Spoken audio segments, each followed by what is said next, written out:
Greetings, fellow Empyreans. I am Ashtarothi, the voice of New Eden, and it is January 24th, YC127, and this is the Eve Universe Show!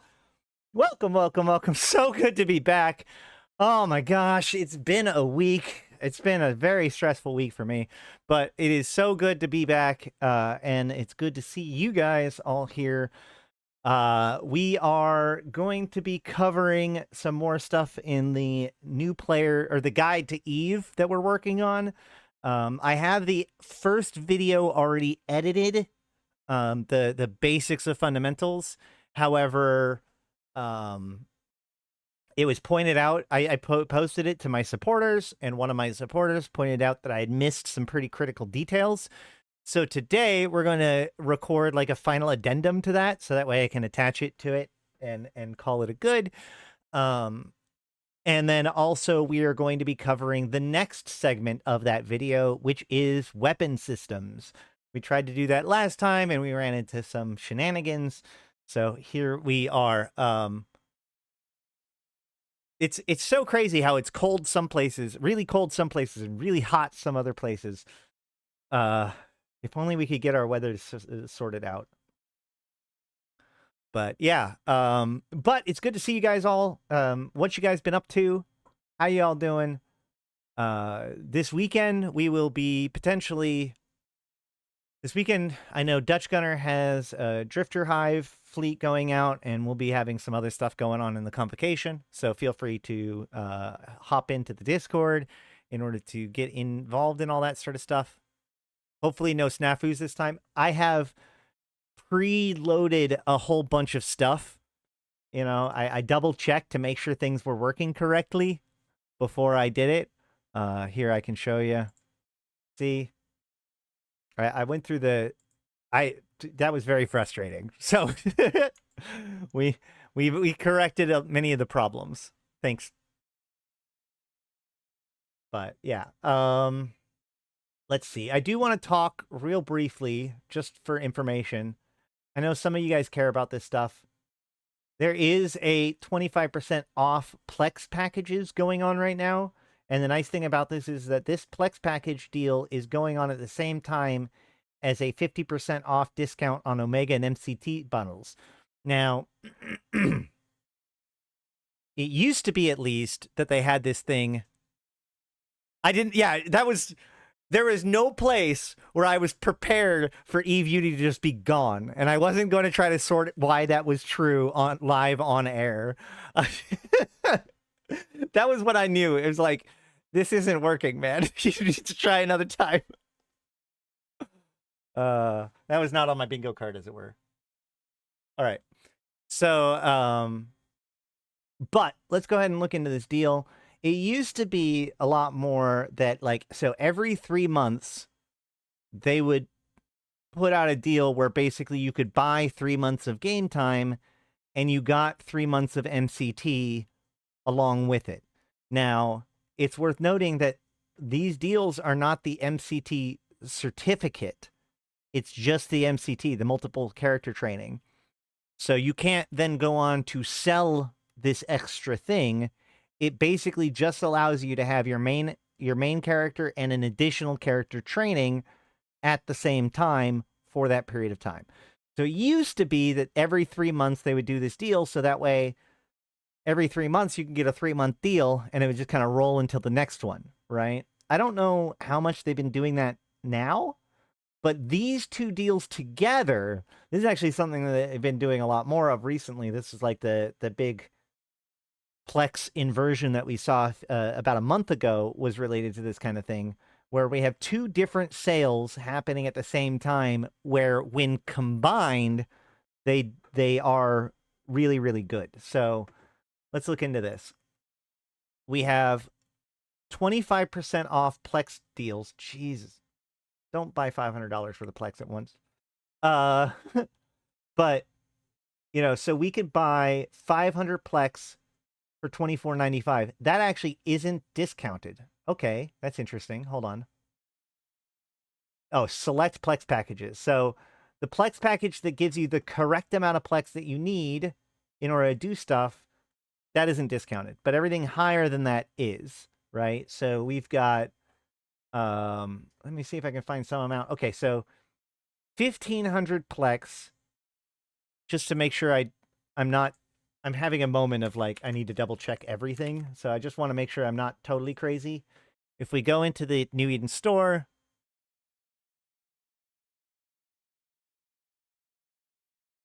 what? Open the Paragon Hub. That's crazy. Okay, so there's a whole thing that one store leads me into the other store now? Interesting. That's a whole nother topic, I guess. So if we open up the New Eden store, I collect my 1,500 skill points. Make sure to collect your 1,500 skill points every week. And we go and look and we see 1 month of Omega time is 500 Plex. Okay? So if we come back to the store, we see that 1,500 Plex would be 3 months of game time, which if you just bought 3 months of game time straight up, it would be $60, right? So between the free Plex and the discount, this is already $10 cheaper than if you just bought that game time outright. So that's a little interesting, isn't it? Like if you bought 3 months of game time with just cash, I guess they do discount it, huh? So it'd be $47.98 to buy 3 months as a package. And then it's $48.74. So it's a little bit less than $1 more to get it as Plex instead of $5 more, which the 500 Plex is $5 more. So you get 1,500 Plex for roughly the same amount as 3 months of Omega. You then take that 1,500 Plex and you come here and you can pick up 3 months of Omega and 6 months of multiple character training for less than 1,500 Plex, right? So now you're basically, you're effectively getting 6 months of MCT for free. Now, what is that MCT good for? 6 months of MCT might be a little bit excessive, but a month of MCT is actually very, very useful. With MCT, with multiple character training, some of the things that you might want to get on your multiple characters, there are a few things that jump out as really good options. If you go and you look at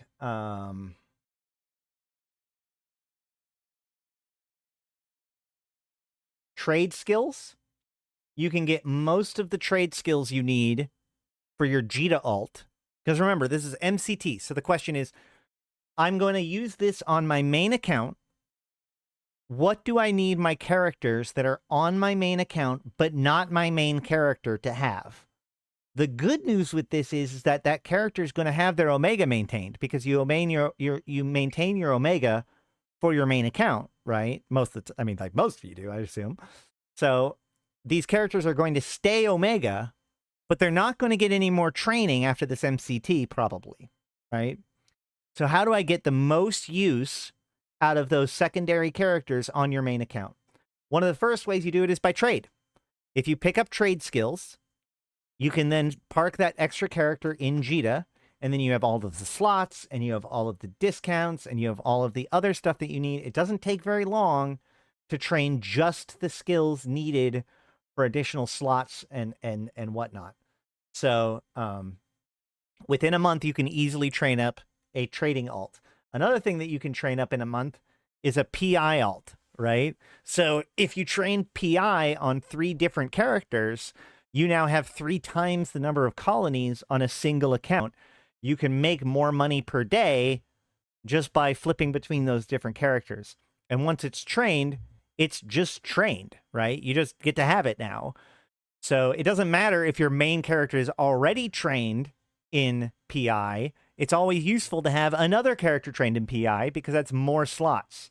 Industry's a little bit harder. You can train some basic industry skills to give yourself industry slots. And thankfully, skills don't influence how much materials are needed in an industry job. So you could theoretically pick up some industry jobs too. But PI is an incredibly good choice for a player who's wanting to train up their secondary accounts on their main account, their secondary characters on their main account. Trade and PI. Those are the big ones that I recommend. Anywho, but so for those of you who are interested in these kinds of things and wants the multiple character training, it is an exceptionally good deal to getting that at the moment. I say exceptionally good because it's just a raw financial bonus. Most of the time, they try to incentivize these things by making it so you pay the same amount, but you get a whole bunch of free skins or whatever. So free skins can be turned into ISK. This stuff can't be turned into ISK. But these do get a train. Like once you've trained these things, your characters now have that training forever, which is handy. So, okay. But before we jump into the next thing, I do want to show off. Hold on a second. I'm already warming up.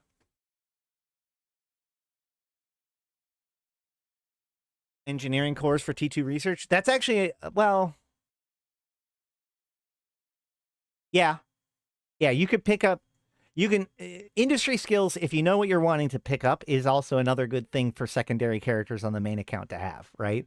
Because anything that's like just work that you just assign and then you check in on it a little bit later, like that's a good thing for a secondary character to do, especially when there's limited slots and you can increase those limited slots. All right, so so again, what we're going to do is I'm going to do an extra segment for the first episode of how to fly, or learning EVE in 2025, and then we will do the recording for the second episode, which is on weapon systems. All right.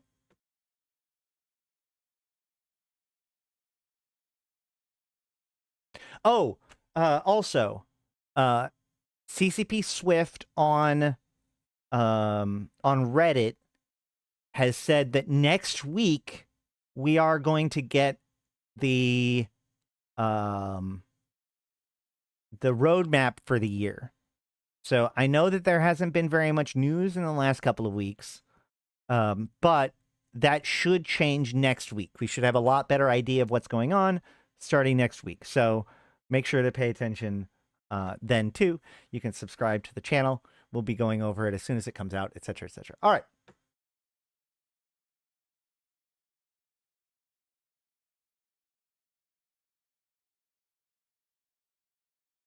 Okay, well, that is about it for episode 1 on the basics of fitting. However, it was pointed out to me that the original recording, I missed a key piece, and so I wanted to be able to add this piece at the very end to give you guys something to work with, especially before we get all of the guides and everything out. If you are looking for good fits, we want to look into where we can find it. So first of all, you can find good fits in the community fitting browser. If you open up your fitting window in game and go to hulls and fits, you'll see that there are several filters down below. Now, the first one is your personal fits, which you probably don't have any saved yet if you're pretty new. You have corporation fits, which you may or may not have based on what your corporation is putting out. But then you have community fits. Community fits are fits that have been picked up by the community. They're made by the community, approved by CSM, put into the game by CCP, and they end up making some really good basic fits for you to get your understanding around, right? Everything from some enforcer frigate fits, some other good examples. A lot of people like to do this SOE Epic arc after doing their career agents. So there's an SOE Epic arc fit for for each race's. There's at least one destroyer set up for this.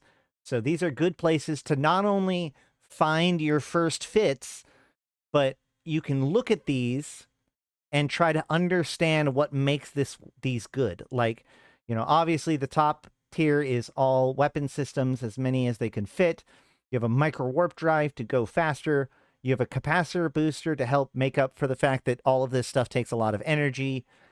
You've got your armor repairer for repping, and then you've got your heat sinks for more damage, and kinetic armor reinforcer to help, explosive armor reinforcer, and thermal armor reinforcer to help prevent against those damage types, right? So this is a pretty solid fit that you can start with and you can work on. Another thing you can do is if you want to upgrade these fits, or if you have another fit and you want to downgrade it, we talked about this earlier, but we can see here that I have a compact armor repairer here. Compact means that it takes less fitting than normal. Now, a normal person with brand new skills may be able to barely fit this stuff, but I have some skills under my belt, so it looks like I've got plenty of CPU and power grid left over. So I can right click on this, show info, go to variations, and swap out this compact one for a Tech 2 and see, oh, look, it still fits. So this is just an improvement over the basic build. So you can take the basic builds that are in these community fittings and you can upgrade them using the compare tool to find the better mods to put in there. Likewise, you can go to other places and get more advanced fits. And if they are really blinged out or, you know, are too hard to fit, you now have the ability to modify those fits to make them work for you. So where else are you going to get good fits? One of the biggest places to get them is known as Eve Workbench.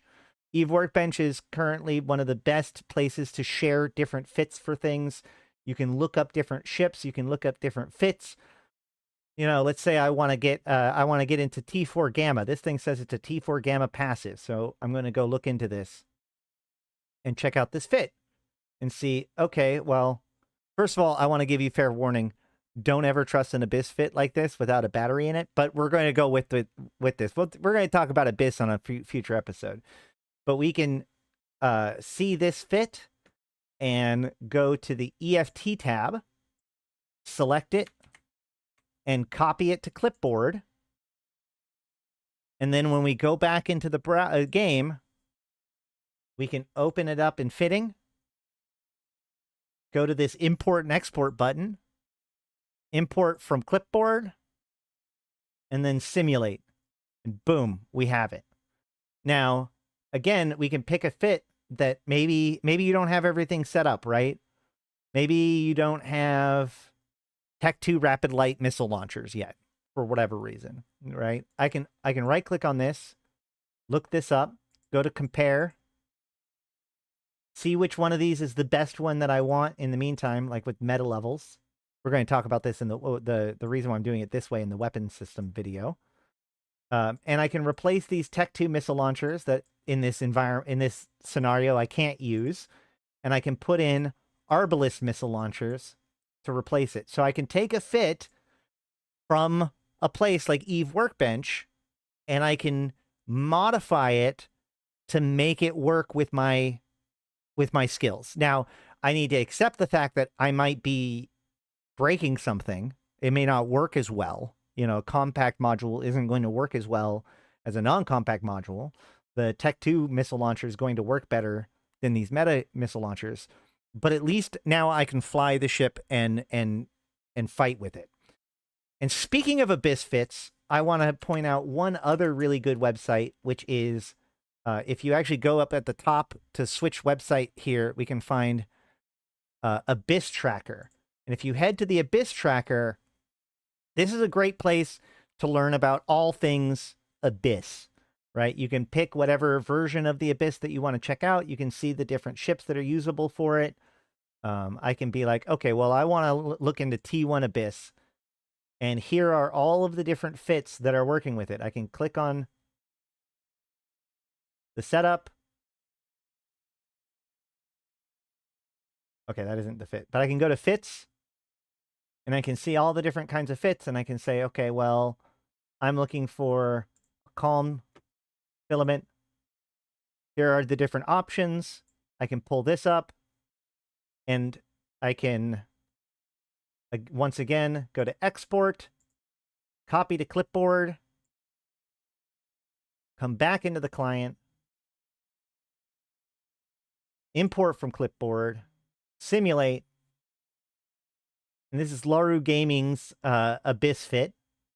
But we can also see, once again, we see a lot of compact and a lot of other like choices that were made to make this work for lower skill pilots.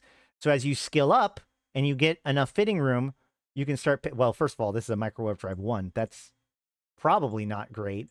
At the very least, I would take this micro warp drive 1 and I'd switch it out for a restrained micro warp drive to make it so I'm not losing as much capacitor to use it. But I can likewise look at this compact shield extender and see whether or not I can just Tech 2 the shield extender. I can, etc., etc. So you can play around with the different fits and whatnot.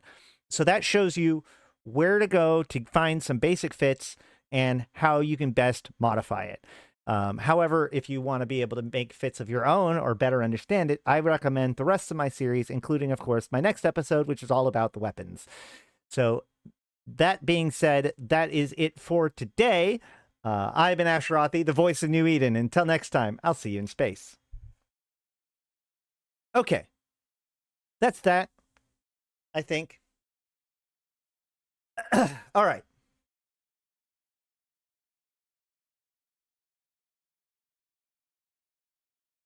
Hey, Wizard. Hey, Dutch. No, you haven't really missed much. I just needed to do the you did miss me talking about how you're going to be doing stuff this weekend. You got your Drifter Hive going on. If people want to get involved with Dutch's Drifter Hive stuff, I recommend you go into your chat channels in-game and you join Consortium Operations. You join that. That is ARC's Airtalker Research Consortium stuff. A lot of Dutch Gunner stuff gets set up in here. So you can be in the know there, or you can check out the ARC Discord, which is...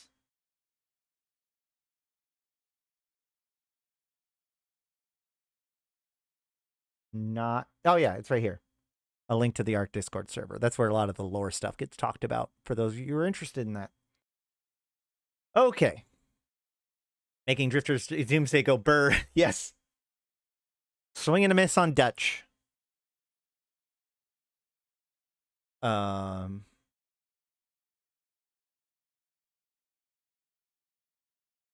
You're still sad you never got the casino skin drop? Hey, I was there, man. I went to Vegas. That's how I have it. Yeah, there's a lot of really interesting stuff going on because there is a new drifter in the hives. In fact, so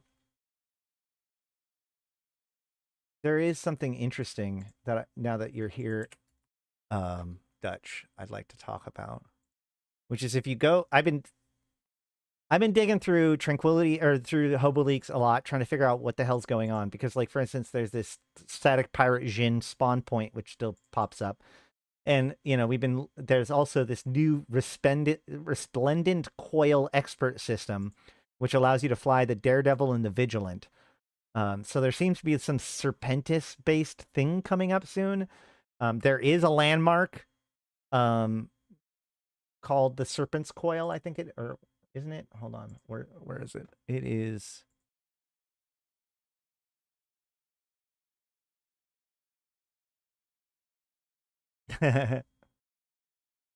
Ardenique is great. If we go up to... Wait, why are landmarks not showing up?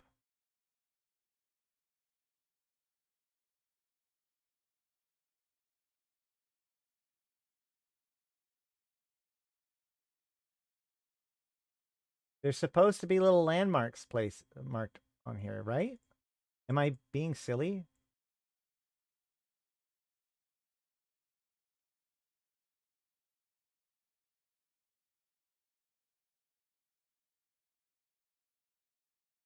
Huh.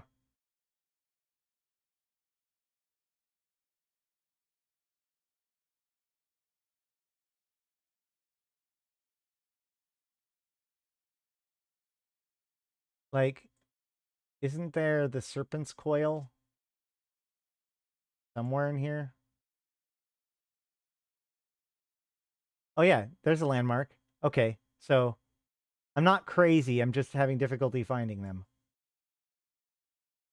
I thought it was like in venal, right? Wasn't it venal?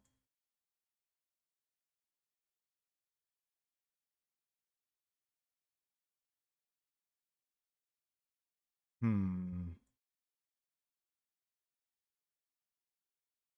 I remember there was there's an open area of space like this that had the core to the elements. It's in Placid. You're right. I might be looking for the core to the elements instead.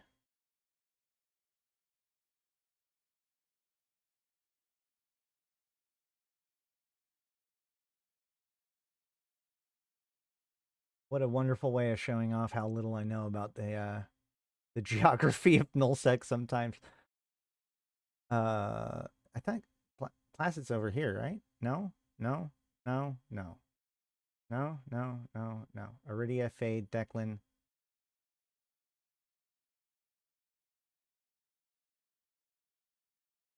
I feel so dumb right now.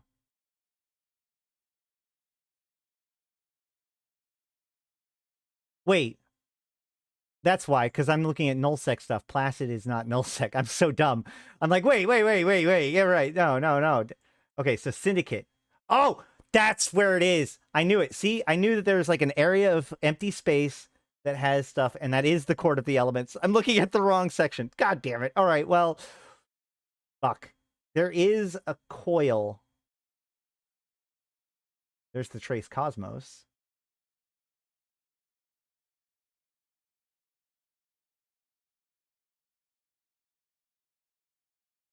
It's in Placid. Are you sure? Oh, yeah. Okay. Yeah, so there is a Serpent's Coil in Placid. Thank you. Who did that? Wizard. You get 35 internet points today. Congratulations. So yeah, you can come to this system and check out the Serpent's Coil. I don't know if that's necessarily going to be what this is about though. Hey Ragtag. You honestly haven't missed much. All right. So there's this resplendent coil thing. There's also when they added the resplendent coil, they also added these Vermilion, Midnight Mass, Golden Nova, and Infinite Cyclones to being published. But if we go all the way back a ways, and I like using Singularity because they update Singularity less often. So this is when the winter event was put in, right? We can see because there's all the White Storm stuff. This is winter event stuff, right? But at the same time, they added in Enclave Debris and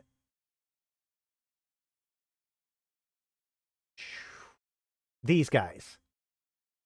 All of these sleeper drones, right? And what's weird about these is that, correct me if I'm wrong, Dutch, these are the new sleepers that we saw in the Drifter Hive. And we also see the Drifter Recon Battleship, but I think that was added in because of the wormhole stuff.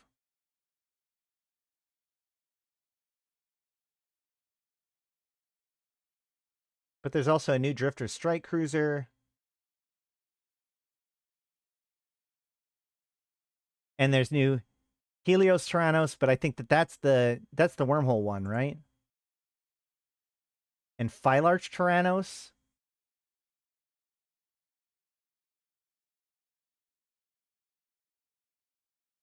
And Tyrannos Kyros. That's a Homefront operation enemy cruiser. Only new drifter I've seen in Hives are the Tecton.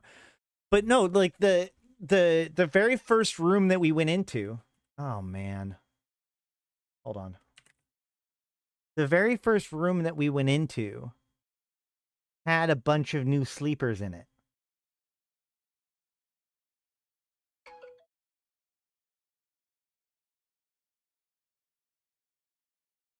Uh-oh. Do I have an appointment that I was supposed to pay attention to? Okay.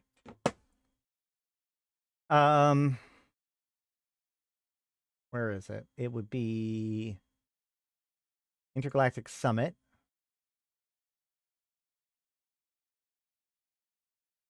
Drifter Hive Conflux. This is your review. Here we go. Yeah. For example, this is what sensor capsulers, blah, blah, blah. These drones and drifter units were in the Nexus, this kind of patrol. So the Stirring Doru. Weren't those new? Yeah, all of the drifter stuff is Greek stuff. Got it. So, but all of these new sleepers are the sleepers that are, oops, added here. Innervating Doru. Wait, hold on. Maybe not.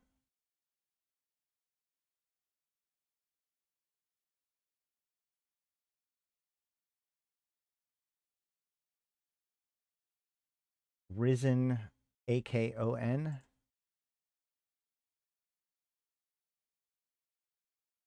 What do we have here? No, these are Pylum. So never mind. These are totally different. We don't actually know. On the new sleepers this weekend, as we only encountered the group once in the previous Hive dive.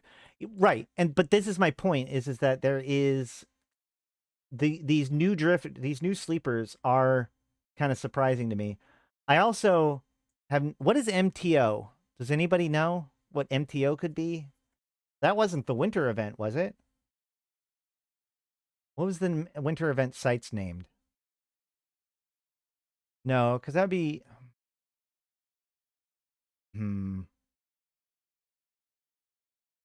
Yeah, either way, the point is that I feel like they're trying to sneak stuff in and then utilize it later.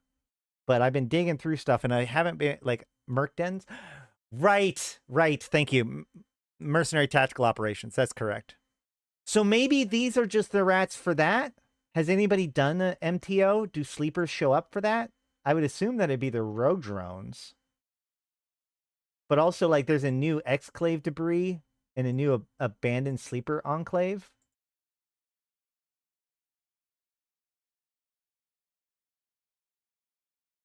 So, yeah.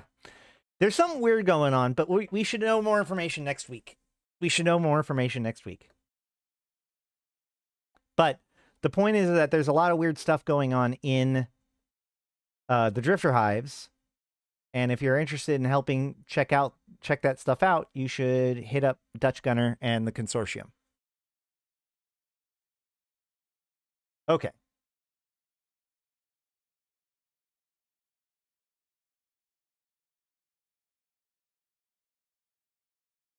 Let us get ready to go with the main thing.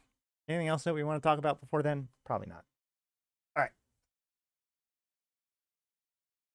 Greetings, fellow Empyreans. I am Ashtarothi, the voice of New Eden, and this is episode 2 of our Learning How to Fly in EVE Online in 2025. Last time we went over a lot of the basics of fitting. There should be a link down below or over in the cards to be able to get to that. But today we are going to be talking about your weapon systems. In almost all situations, you're going to want to defend yourself somehow. There are some ships without any weapon systems, but most ships, even mining ships, will have basic defenses for themselves.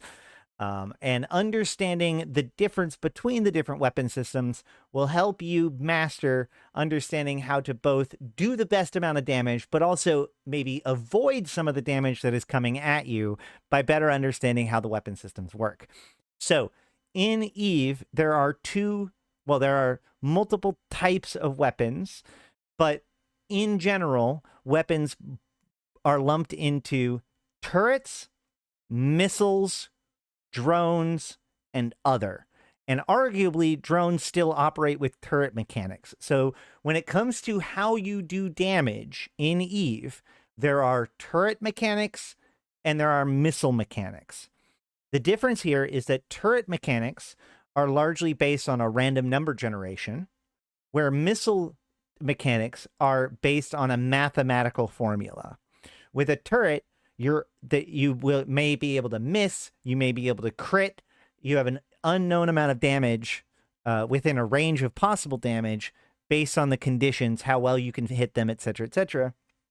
Whereas with missiles, if you know exactly the enemy's velocity, exactly the enemy's size, and exactly your missile's stats, you could actually determine mathematically exactly how much damage that you will do. So to begin with, we're actually going to jump into turrets, the much more kind of complicated one to understand. So when it comes to turrets, as I said before, use a random number system. It's actually a percentile, right? So whenever a turret fires, it rolls a 100-sided die, and it comes up with a number. That number is used for both hit and damage, right? So if you think about it, you have the entirety of the possibility space of the 100-sided die. You know, you've got 1 all the way down here, you've got 100 all the way up here. And let's say that you have a 20% chance to miss, right? What that means is that the top 20% of the damage table will actually get covered up by misses, right? So if you roll an 80, then you hit, but if you roll an 81, you miss, okay? And the other thing is that roll also is your damage roll. There's not two different, you don't roll to hit and then roll to damage. It's one roll. So the way it works is if you hit, it adds 50 to the number that you've rolled, and that is the percent of damage that you do, okay? So if we open up our actual fit here with this weapon system that I have here, which is a turret, called an entropic disintegrator, it will do 449 hit points of thermal damage and 355 damage of explosive damage. For the purposes of this discussion, we're just going to say that it does 1,000 damage, okay? It does 1,000 damage.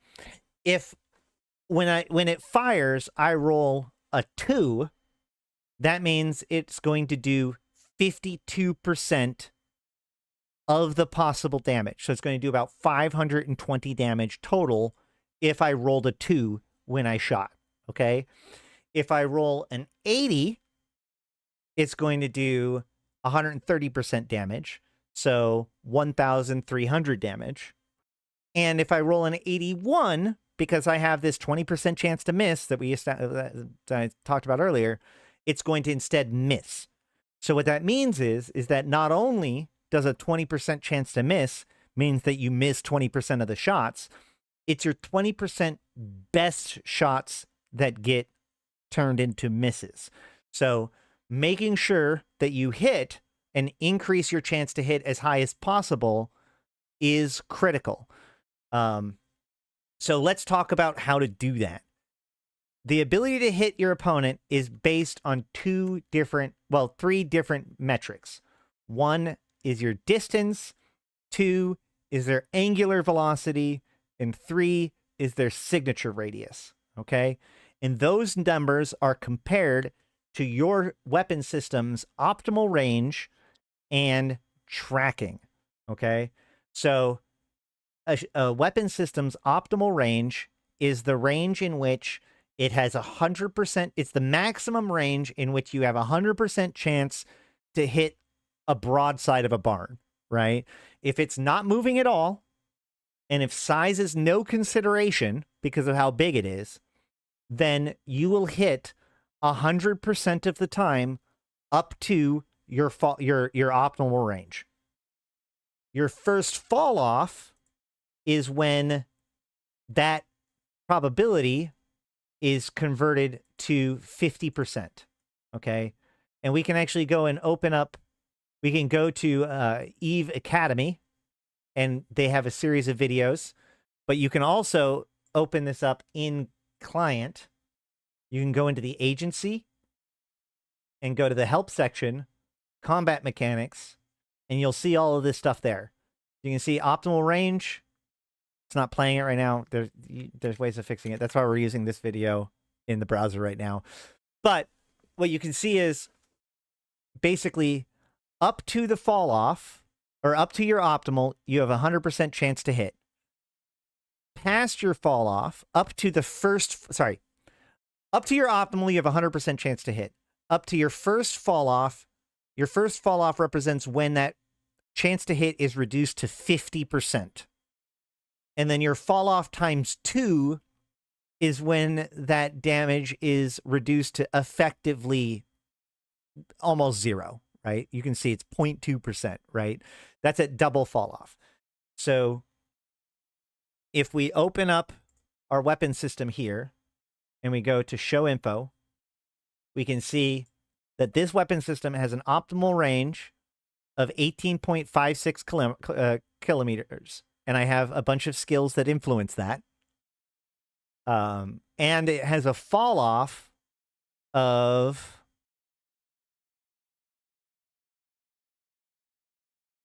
I always hate the fact that they don't put them together.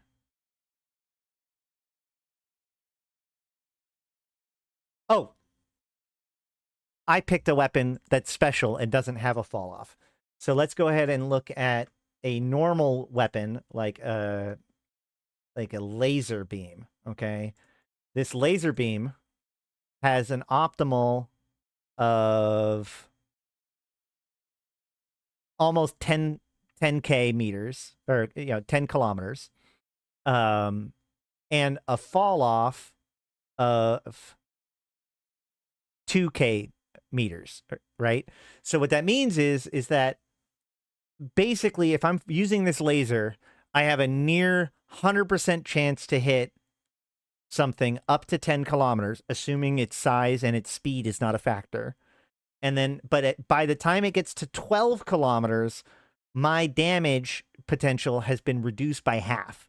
So I'm totally good up to 10 kilometers, but then just 2 kilometers further, and my ability has already been cut in half. And then 2 kilometers more, and I'm basically not hitting anything. So I'm hitting almost perfectly at 10 kilometers and not at all at 14 kilometers, right? But we can also look up a hybrid weapon, not a hybrid weapon. We can look up a projectile weapon. And we can see that it has an optimal range of 2 kilometers. Optimal range of 10 kilometers to 2 kilometers. And a fall off of almost 10 kilometers versus 2 kilometers. So we can already see that of the same scale, these are both small weapon systems. The projectile weapon has a very short optimal and a very long fall off, which means you're almost always going to be firing into your fall off. So you're never going to have like you're almost never going to have 100% maximum damage potential, but you've got a long ways where you're doing at least some amount of damage, and the closer that you get, the better you're doing, right? Whereas lasers are exactly the opposite. They have a really long optimal. They have a longer space where you're doing maximum damage, but as soon as you get past that threshold, it immediately falls off. So projectiles and lasers are basically opposites of each other. They're opposites of each other in other ways too. For example, projectile weapons are one of the best turrets. Sorry, projectile weapons are the only turret that can choose its damage type, whereas lasers are locked into doing EM and thermal damage only. Another big thing is that lasers take capacitor, which is, the energy that your ship uses in order to do things. So if you lose all your capacitor, your guns will shut off. With projectiles don't require any capacitor to shoot. So they will continue to shoot regardless of how much capacitor you have. So we see that we have a lot more, as far as engagement range flexibility on the lasers, but a lot more situational flexibility on the projectile turrets, right? There are more conditions in which the laser is good at, but actually, no, that's not there. The areas in which lasers are good at, they have a tolerance, but then with projectiles, you have the ability to be much more flexible, but it requires a deeper understanding, and you don't have, and it's a lot harder to hit that peak efficiency, right? Now, the third major type of turret are known as hybrid turrets. Hybrid turrets are basically the midpoint between the projectiles and lasers. So in other words, a hybrid turret will take some capacitor, but not a whole bunch. And hybrid turrets are damage locked into kinetic and thermal, but they do, like, with hybrid weapons, they're the most extreme of the weapon systems.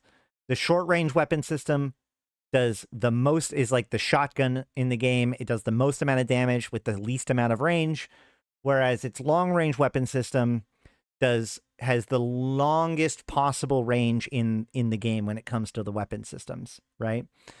Which brings me to another point, which is that all weapon systems, turrets or missile launchers or whatever, of the basic weapon systems, they all have two different versions, right?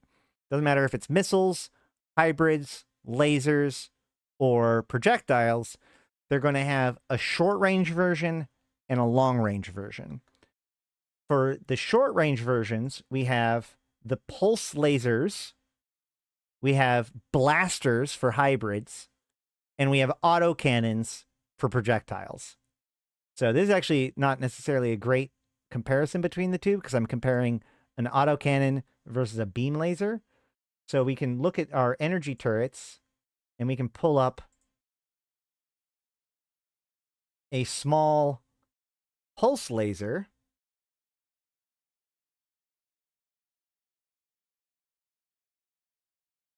And we'll see that so this thing has the optimal of 2K with a fall off of 10K. This thing has an optimal of 6K with a fall off of 2.5K. But this thing is going to have potentially more damage. You can see its damage. This thing's damage modifier is 2.7, where this one's damage modifier is 3.6. However, the laser is locked to only doing EM and thermal, where the autocannon can do different types of damage. And to better understand the kinds of damage that projectiles can do, we're going to look up a chart.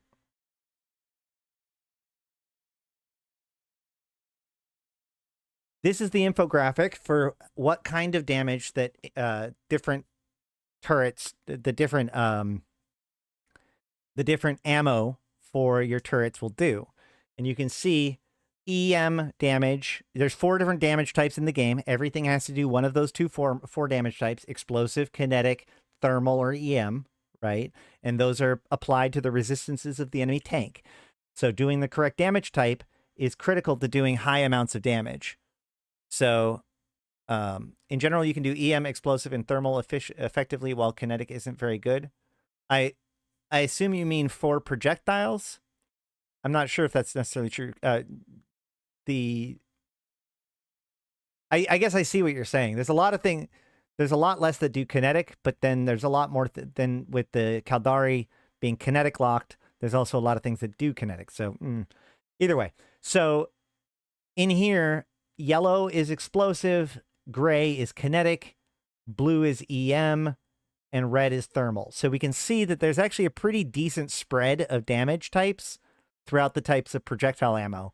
And more importantly, there are multiple ammos that their only significant difference is what damage type it does, right? So you can choose EM, fusion, and phase plasma, and they're going to have the exact same stats except for what kind of damage they do. Likewise, in the longer range ammo, we have carbonized lead, proton, and nuclear, which do kinetic, EM, and explosive. And everything else is some other mixture of the two. Now, to read this chart, further left is shorter range ammo. Further right is longer range ammo. Up is better tracking ammo. And down is worse tracking ammo, which is a big key indicator that, like, we've already talked about range and how it influences stuff. But the ammo that you use will influence both your tracking and your range of your weapon system. And this is even more true in things like, here's energy weapons. Now, you can see that most energy crystals, or the ammo for energy weapons, do the same amount of, have no difference in tracking, right? Their T2 ammo have some tracking differences, but we'll talk about that in a second. But most of them are exactly the same tracking. Most of them are the same damage, maybe slightly different ratios. The difference is range versus damage. So when it comes to lasers, you have a bunch of crystals, and those crystals influence how much range is in the weapon system. And so when you're fighting with lasers, what you want to do is, remember, lasers have that set optimal and then almost no fall off. The other big difference that I haven't talked about is that different weapon systems take a different amount of time to reload. And lasers have the shortest reload time. It's basically 1 second, 1 tick, right? So you have to stop firing, but then you can change out your crystals immediately. So when you're fighting with a laser, your job is most of the time to, maybe not constantly, but every time you move range bands with your opponent, you stop shooting, you switch to a more effective crystal, and then you keep shooting, right? And the best way to arrange yourself with the way that the crystals work and memorize them is that the crystals are listed in rainbow format. I used to get this confused, but yeah, it's rainbow format. So if we look at the pulse laser, for example, and go used with, we see gamma, infrared, microwave, multi-frequency, radio, standard, ultraviolet, X-ray. But like, so ultraviolet is past the blue, infrared is sub-red, but the more red it is, the further the range is. So we can see that radio, oh shoot, hold on. Here's the different crystals: gamma, infrared, microwave, multi-frequency, radio, standard, ultraviolet, X-ray. But these are not actually in order. If we hit the compare tool and send all of these guys over to the compare tool, and then change it to range bonus, we'll see that it is in perfect rainbow order, right? Dark red, orange, light red, yellow, purple, green, blue, with white being the shortest range. So that's one of the quick ways that you can keep track of stuff. Also, when you are out in space,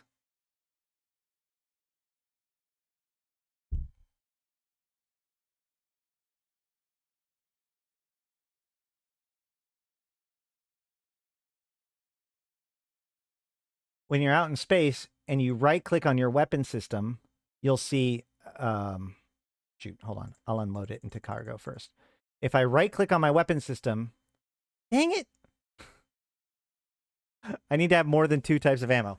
When you right-click on your weapon system, it will order it in order of furthest to closest.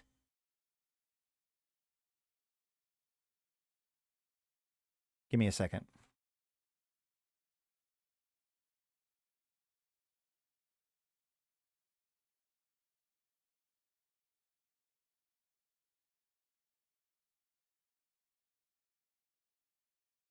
This one might work. Nope, it doesn't have any turrets at all. Awesome. This one does. But it has no ammo.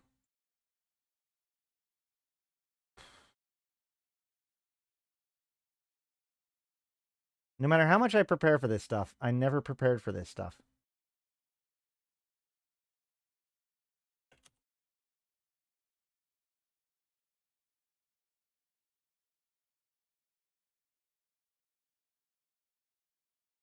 Well, I'm going to open up. Oh, it's not even fit. So, hold on.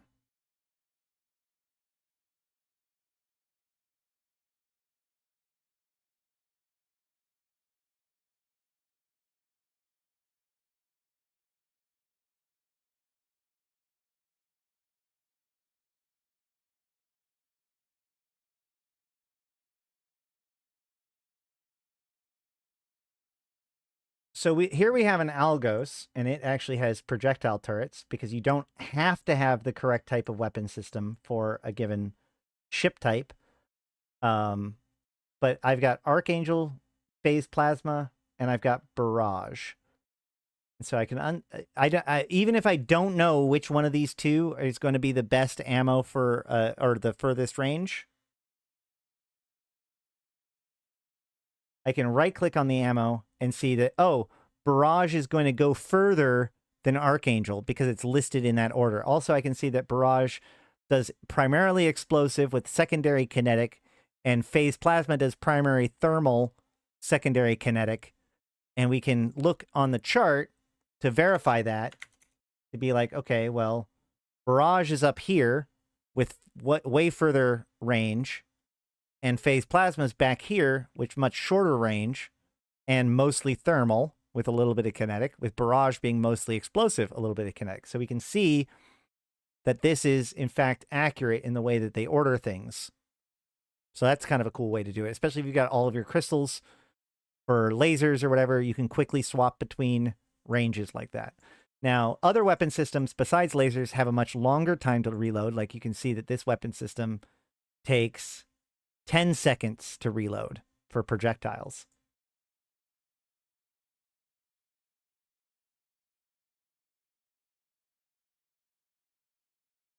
Okay, so projectiles, lasers, pretty much the opposite of each other. Hybrids, extremes with each other.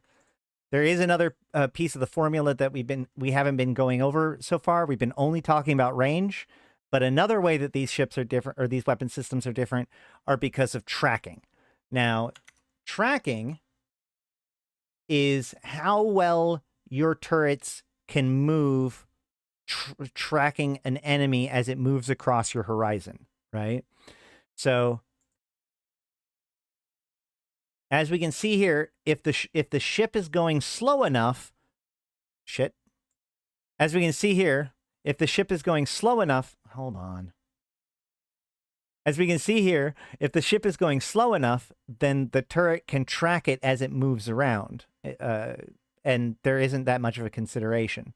However, if the ship is faster than the turret's tracking, then the turrets have a very difficult time keeping up, and your chance of hitting plummets. Now, there are two things that really affect this. The key here is that this is not an absolute speed kind of issue. This is about how fast it goes across your horizon, right? Because that controls how fast your turrets would have to move in order to keep up with the moving target. If the dude could be going 6 kilometers a second, and if they're coming directly at you, then there's no tracking consideration. He's basically a point in space that you can aim at. It's just a rapidly growing point in space. However, if the person is moving sideways, then the turret's going to have to track to keep up with it, and that's where you're going to have problems. And we call this angular velocity, okay?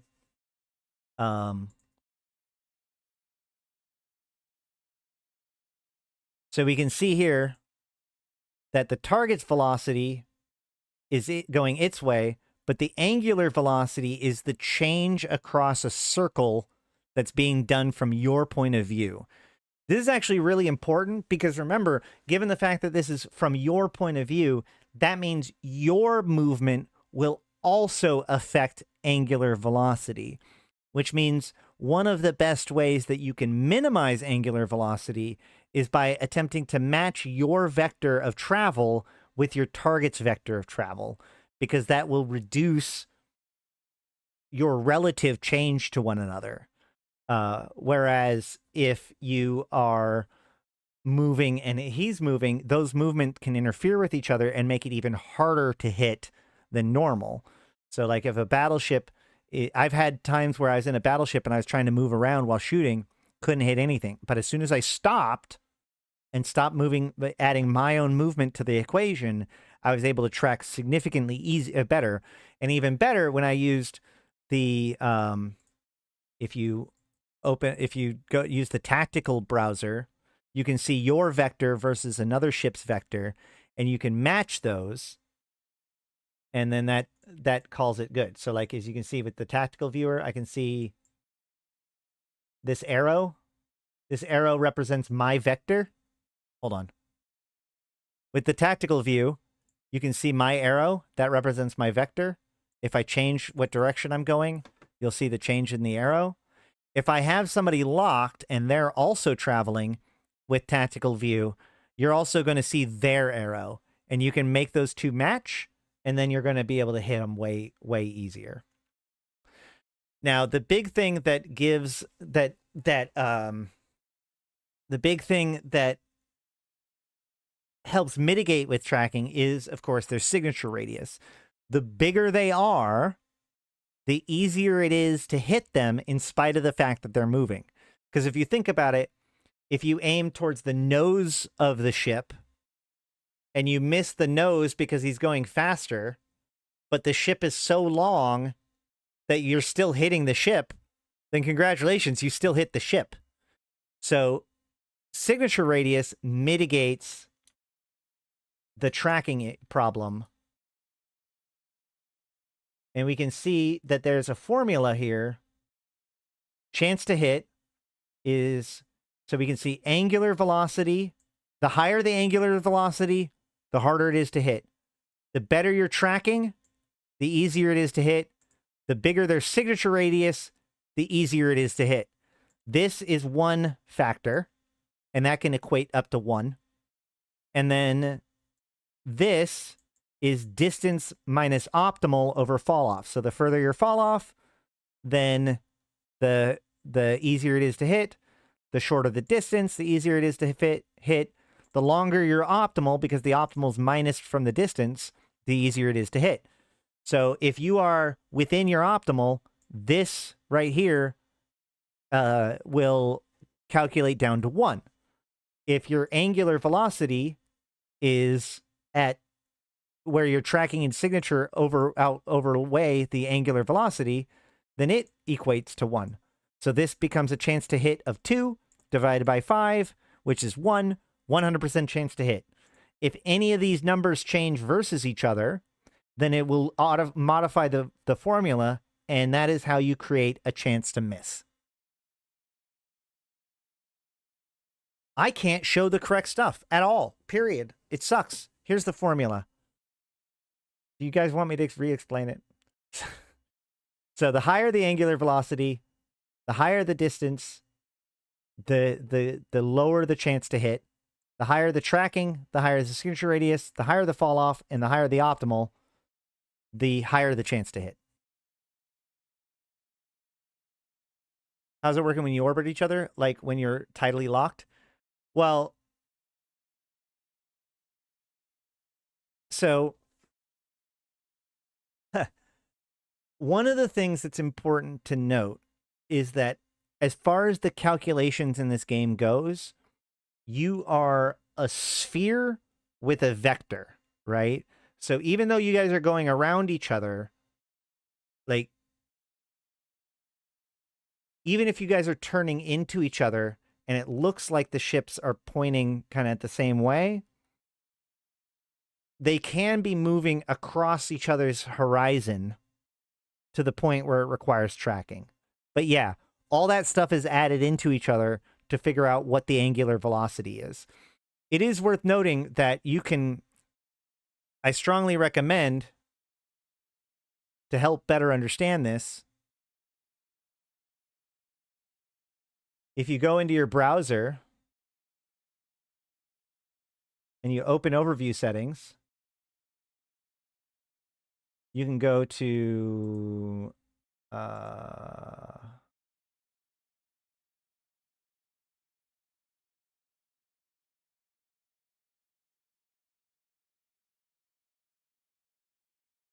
never mind. If you right click on the tab, oh boy, hold on, I need to try not to die. If you right click on the tab, you can add angular velocity, and you can change the order to make it easier to see. So like I can add this up, move it up to here, and now I'll see my angular velocity,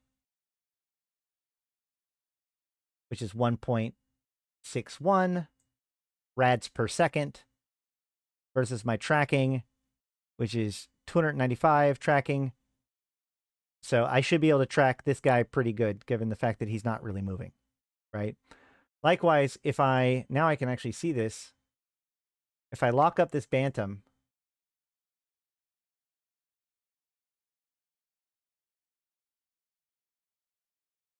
is he not moving at all?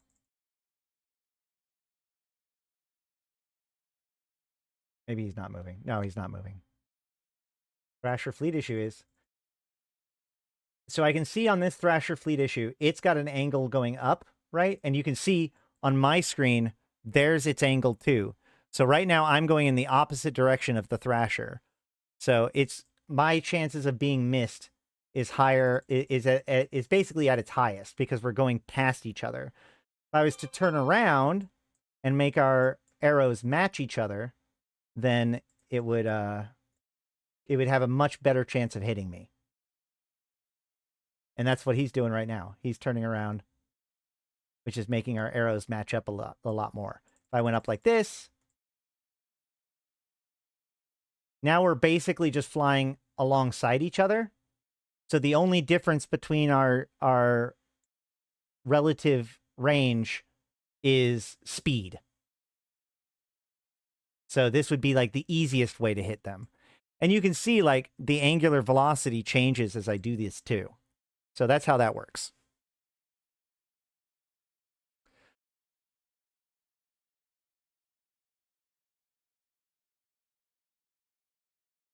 Yeah.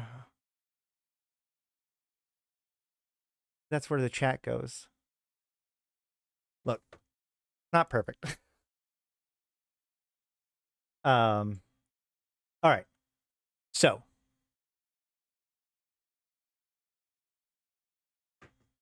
where was I? So that's tracking. And to better understand how tracking works for the different weapon systems, we will see, we can go into the compare tool again. And we can be like, okay, well, here's an autocannon 2.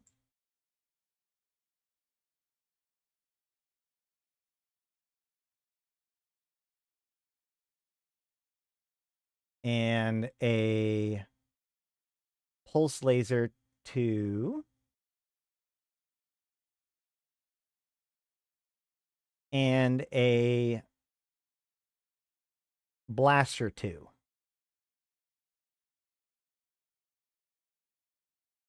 And we can look at the optimal range, and we can look at the tracking, and we can see that the neutron blaster has pretty poor tracking compared to the other two. And one of the shorter optimal ranges, we can see the fall off. So optimal range plus fall off is 8,600. Whereas for this,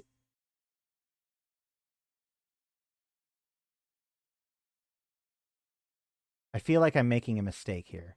I am making a mistake here because I'm not comparing the same size stuff. Hold on. Let me try this again. You have, is it dual light? That's the big one, right? And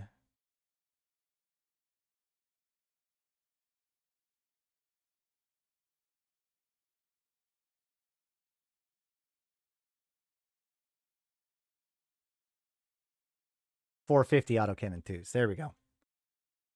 Heavy neutrons are... You're right. Let's try this again.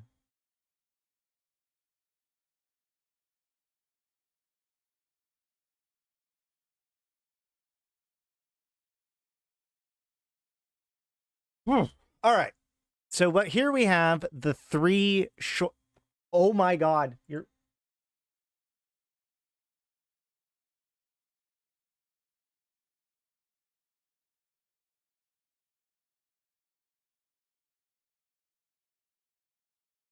Projectiles. Why is it all opened up to medium? I thought I set it all to small. Oh, I guess 200 was correct. At least on that one. Okay. Oof. All right, so now we have all three of the small weapon systems for the short. So here we have the three short-range versions of the weapon systems for the small weapons. So we've got the light neutron blaster, the dual light pulse laser, and the 200 millimeter autocannon 2, which is the heaviest of the short range of the small weapons. And we can see that the light neutron blaster has a accuracy fall off of 2,500 and a fall off, an optimal range of 1,800 and a fall off of 2,500, which makes it, the autocannon has a shorter optimal range, but it has a much longer fall off, right? So this thing's got 6,300 meters before it gets to first fall off. Whereas the blaster only makes it to 4,300 before it hits first fall off. And the dual light pulse laser makes it to 7K, 7,600 before it hits first fall off, right? So the projectile and the lasers are very similar to each other, just reversed numbers. And the light neutron blaster is by far the shorter range of the three. But we can also see that the tracking on the neutron blaster is significantly better than either of the other two. So blasters have this very short range, but very fast tracking. Lasers have good projection in the fact that they have a good optimal range and a really good tracking for the range that they engage at. However, because autocannons engage at a shorter range, they also need a higher tracking. So the autocannon has closer, or, you know, has higher tracking, closer to the blaster in tracking, but it's firing into its fall off, like we've talked about before. So what that means is that at the same range, like a laser and an autocannon at, say, 6,000 meters, they're both pretty deep into their fall off at that point. But the difference is that the autocannon is going to track better in general, whereas the laser is better at engaging at that range specifically. Does that make sense? So that way, as the ship becomes closer, the projectile is going to be able to do more damage, where the laser tops out and may even, at a certain point when it's close enough, start having tracking issues because it has a lower tracking. Okay? And this problem magnifies as you get to larger and larger weapon systems. Now, each weapon system not only has a small and a short range. Fucking A.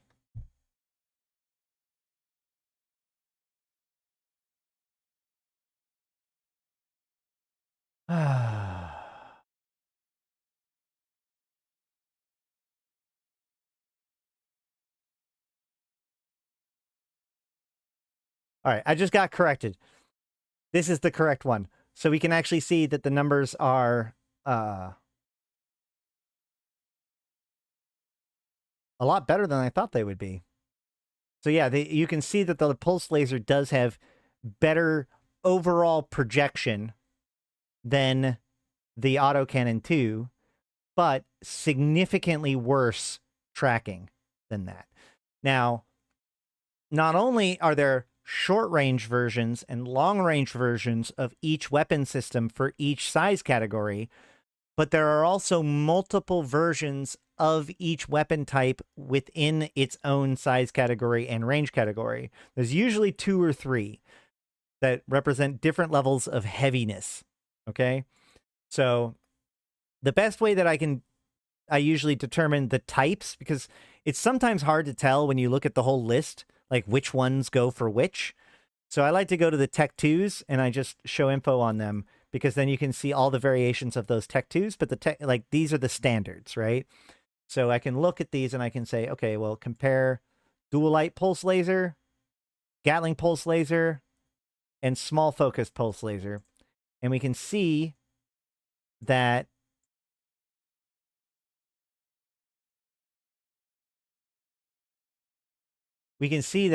the larger one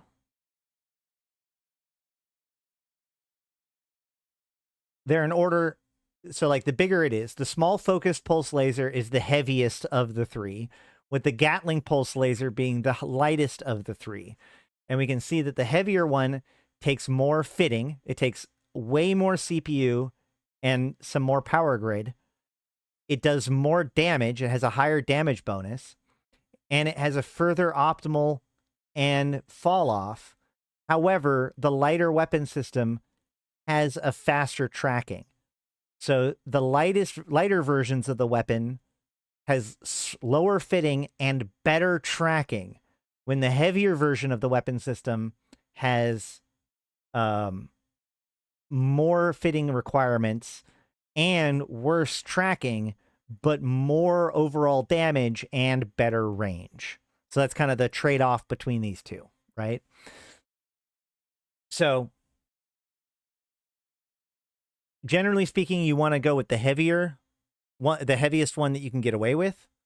But it's worth paying attention to. Like, for instance, with hybrids, it's actually kind of easy to remember which ones are which with hybrids, I find, because it goes neutron, ion, neutron, electron, ion, right?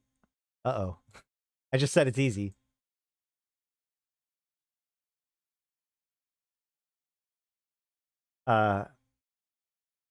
Yeah, neutron, ion, electron. No, neutron, neutron, electron, and ion. And that's true throughout the whole series, right? So each blaster, the neutron is going to be the heaviest blaster, the ion is going to be the next heaviest, and the electron is going to be the lightest one, okay? Some of them have different names at different tiers, and with projectiles, it's usually even easier because the biggest number is heavier, right? So you've got the 125s, you've got the 150s, and you've got the 200s.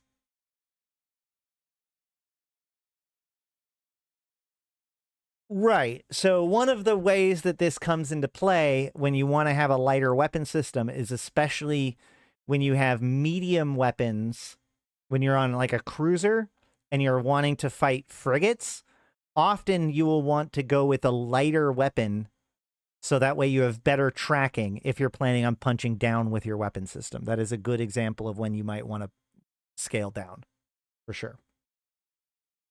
Okay, so we understand that tracking and optimal range are both critical to what our engagement profile is, where we want our enemy to be, and how we want to fly in order to maximize our damage versus their damage, right?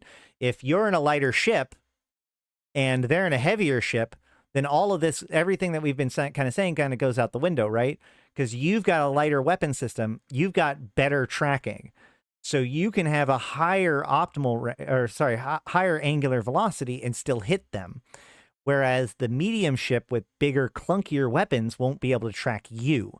This is why you want to like get in tight and spiral around and orbit them in a tight formation if you can, especially as a faster, smaller ship, because that's how you can mitigate your damage. It's also why micro warp drives bloom your signature, because remember, your signature counteracts your speed when it comes to how easy you are to hit. So the micro warp drive, while it makes you faster, it also makes you easier to hit, to make it so that those two numbers counterbalance themselves, unless you're not actually moving, in which case you're blooming your signature without actually getting the benefit of the speed. So all things to kind of consider when it comes to this kind of stuff. So, but the point of the matter is that all of this stuff, depending on the weapon, it doesn't matter which weapon system it is for the turrets, it all goes into that formula to figure out what your chance to hit is. And then it rolls the $100-sided die in order to determine what your number is. And if the number is greater than 100 minus your chance to miss, then you miss. If it's not greater than that, if it's less than 100 minus your chance to miss, then you hit, and you do the number that you rolled plus 50% of your standard damage, of your recorded damage. And that's how turrets work. That's how turrets shoot. And this is happening on a per turret basis, by the way. Now, there's one other exception to how this all plays out, which is when you roll a 1.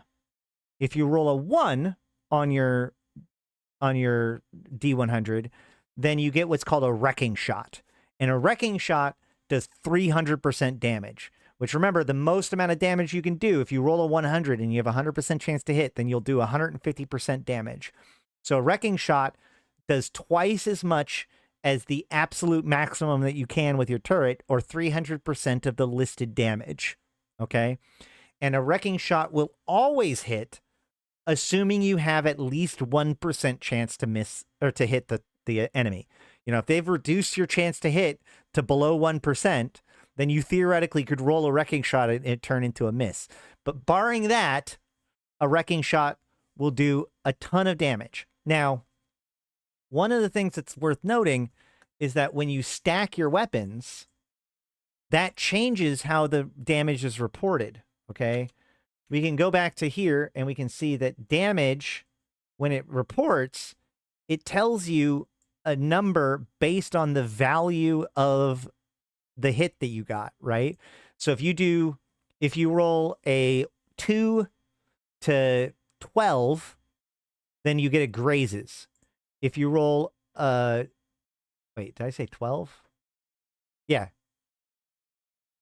12.5. If you roll 12.5 to 25, then you get glances off. If you get 25 to 50, then it's a hit. If it's 50 to 75, then it's penetrates. If it's 75 to basically maximum damage, then it's smashing.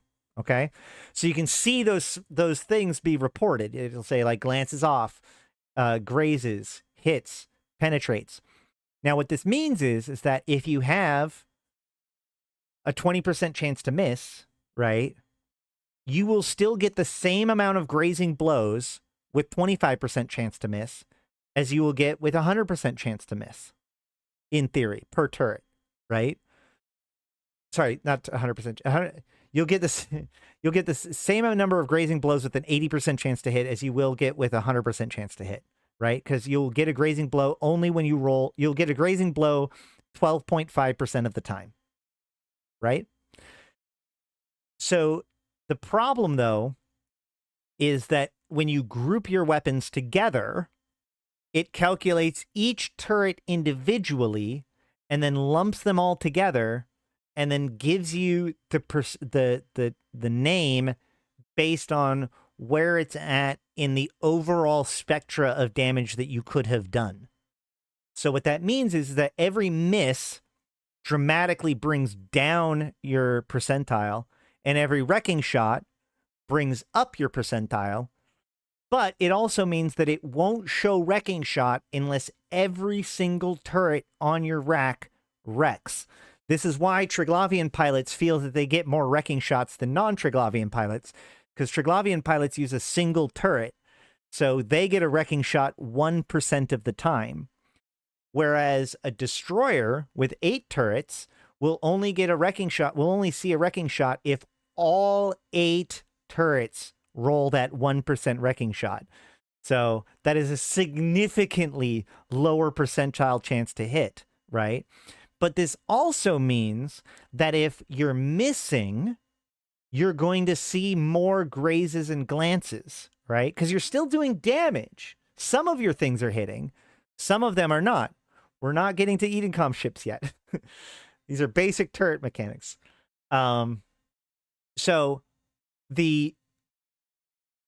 So if I've got 6 shots, all of those 6 shots could be smashing blows.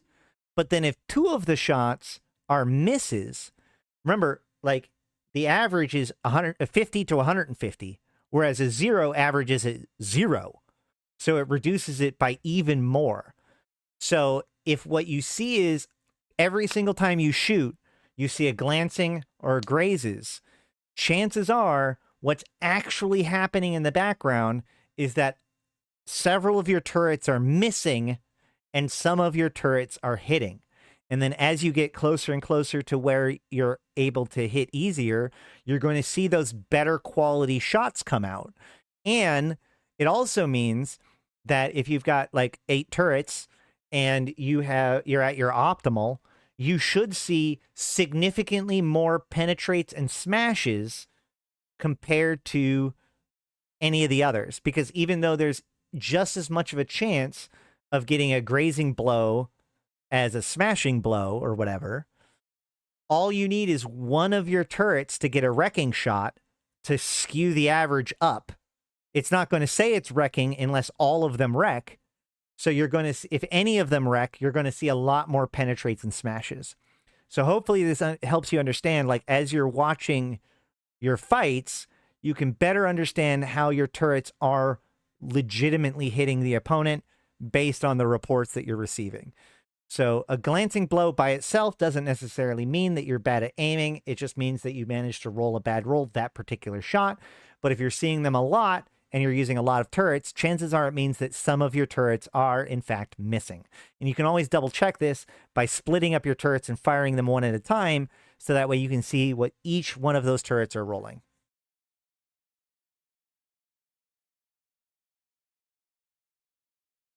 Duval Tactical Assault Rifle with Semi-Fire was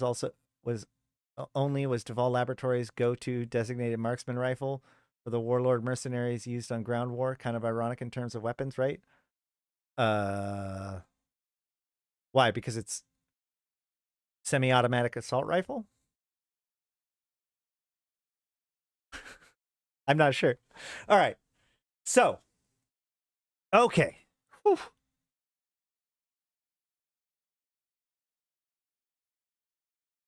Now then, there is one type of turret that is special. There's one type of turret that is special. God. I did all of that and I didn't even show you guys the website. I'm going to have to add in a bunch of these visuals post. But here you can see the chart and you can see the formula calculations and you can see what the ranges for the damages are. All right, there is one special type of turret, though, that is worth talking about separate from the others, which is the entropic disintegrator, which is the one I showed at the very beginning, right? Entropic disintegrators are a special weapon that only are on Triglavian ships. It is still a turret, so it follows all of the same turret mechanics that normal turrets do, with 2 exceptions. The big one, first of all, the damage of an entropic disintegrator will increase each cycle that it runs without stopping, up to 150% additional damage. So 250% of the original damage before it tops out. It usually takes a couple of minutes of cycling in order to get to that point. However, to counteract this, Triglavian ships do not have a fall off. If you see, its optimal range is 31 kilometers and its fall off is 31 kilometers, which means if I'm shooting this thing and I'm at 30 kilometers, it's fine. It's cycling. It's doing damage. If I hit 32 kilometers, the weapon system completely shuts off, which cancels that ramp and you'll have to do it again.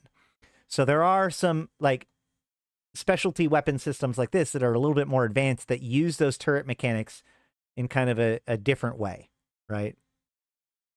However, maybe all of this math and random number generation and trying to understand wrecking shots versus glancing blows, too challenging. Maybe you're trying to shoot something that's small and fast and so hard to hit, and so probabilistic shooting just ain't working for you. Maybe you want a guaranteed amount of damage. Well, for those, you have missiles, where turrets are controlled by optimal range and tracking. Missiles are controlled by missile velocity, missile flight time, explosion velocity, and explosion radius. The reason why this is that turrets are an instant impact. As soon as you hit fire on the turret and it fires, it does the damage calculation, you do the damage. Missiles do not behave that way.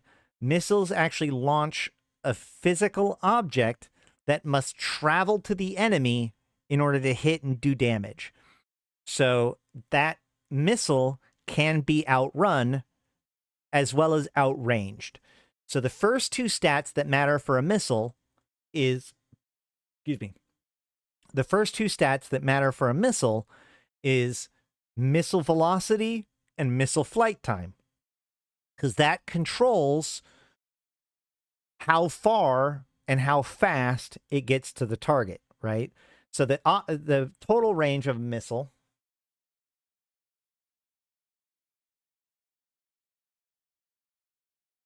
let's pull up, do I have any missile ships? I do have a missile ship.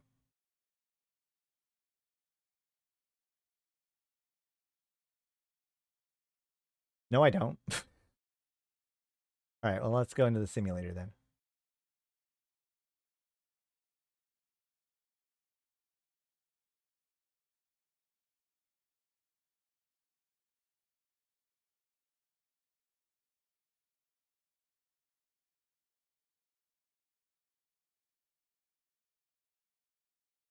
So we can see that this has a maximum flight range of 13 kilometers, right? So the missile will travel 13 kilometers before it peters out and can't do any damage. Now, I can look into why this is by showing info. And now, unlike turrets, where most of the stats is on the firing mechanism itself, a lot of these rules, like the missile explosions and all that stuff, is actually on the missile itself. So we're going to go look at the missile itself, and we're going to see that it has a maximum velocity of 1,800 meters per second and a maximum flight time of 2 seconds. So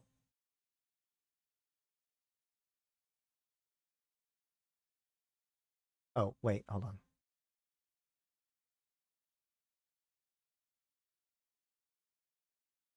I had to, that was without bonus, that was without skills. So we can see that I have a maximum velocity of 2,812 up from 1,800 and a maximum flight time of 4.5 up from 2, right?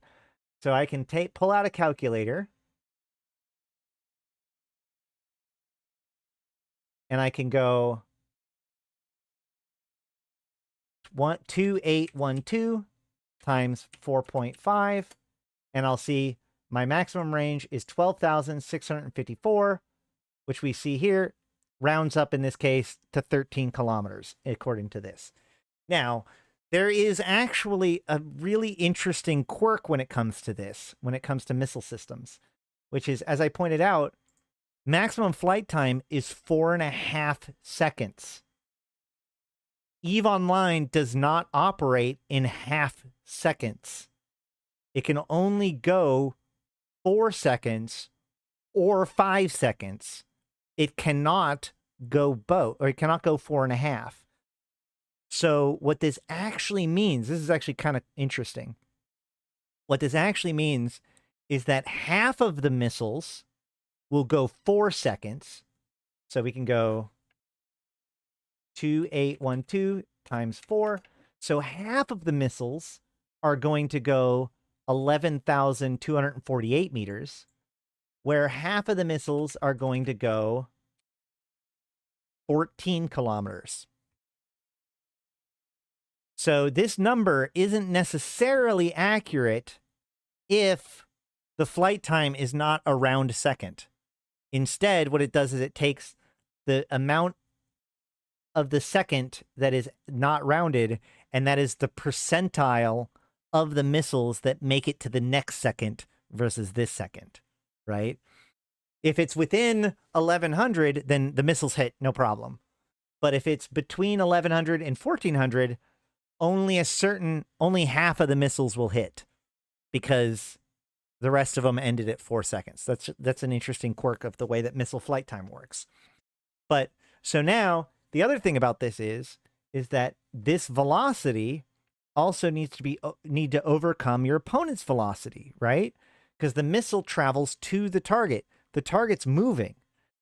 The missile can fall behind the target, and if the target is moving faster than the missile, then the missile doesn't catch up, right? If we grab like a heavy missile launcher,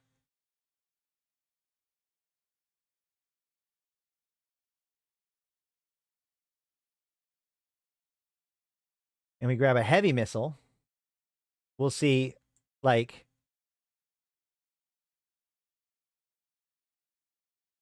it goes a lot slower. Wait.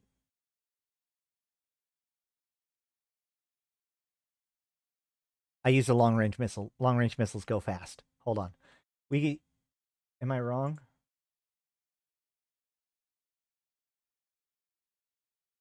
I also probably could go with not rage.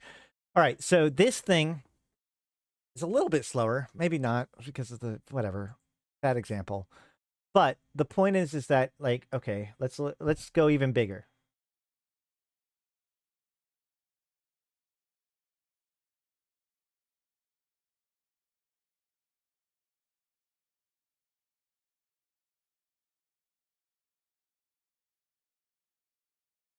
With a torpedo, the torpedo's traveling only at 1,500 meters per second.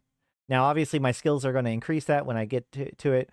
But that means that if the target is moving faster than 1,500 meters per second and not directly at me, there's a good chance this torpedo will just never catch up at all, right? A good visual for that, if we go back to the Academy website, we see flight time and velocity, but then we can see that, like, wait, nope, never mind. That isn't shown, apparently. Oh, yeah, it is. Never mind. So we can see that if the range is higher, or if the target is moving faster, the missile can just fail to make it to the target. But if the missile manages to make it to the target, then it does its guaranteed damage, right? So there is no missing with a missile. There's just the missile not making it to the target. That's the first thing to know. The second thing to know is once the thing, okay, so the missile, but if you have 5 launchers, how actually go 5 seconds? But if you have 3 launchers, wait, hold on. Powered by the number of 3, which there are 3 sides to try. Well, God, what are you guys talking about? No, what I'm saying is that, like, it doesn't matter how many launchers are involved. If you have a fraction of a second in your missile flight time, it randomly decides whether or not the missile goes far enough or goes to the further second versus the closer second. That's just how they manage to make up for the partial seconds. However, so the missile has made it to your target. Now it's time to figure out how much damage it is done. And that is controlled by signature radius versus explosion radius and velocity versus explosion velocity. Now, unlike turrets that are worried about angular velocity only, missiles are worried about absolute velocity, how fast the person is going. Because if you imagine when it makes it to them and explodes, if the explosion travels at a certain speed and the guy is moving faster than the explosion is, then the explosion starts here, but the guy's outrunning it and he just doesn't get hit by it at all, or barely gets hit by it, like just a small pressure wave, right? But if the guy's going slow, then the full kinetic force of the explosion, or EM force or whatever, I guess, the full force of the explosion can be dumped into the structure of the ship. Now, likewise, the explosion radius represents the total explosive force of the missile. So if the target's signature radius is smaller than the explosive radius, then it doesn't take all of the force that was available from the explosion. Some of the explosion just goes off into space and doesn't do anything, doesn't damage anything. It's just wasted energy, right? So the bigger the target is, the more it absorbs the damage, and the faster and the slower it goes, the more it gets caught by the damage, okay? So what that means is that if a target is moving slower than your missile velocity and is bigger than your signature radius, then you will do, and is bigger than your, and its signature radius is bigger than your explosive radius, then you will do 100% of the damage. So what does that have to do with this diagram that we're seeing here? What we're seeing here is, hold on.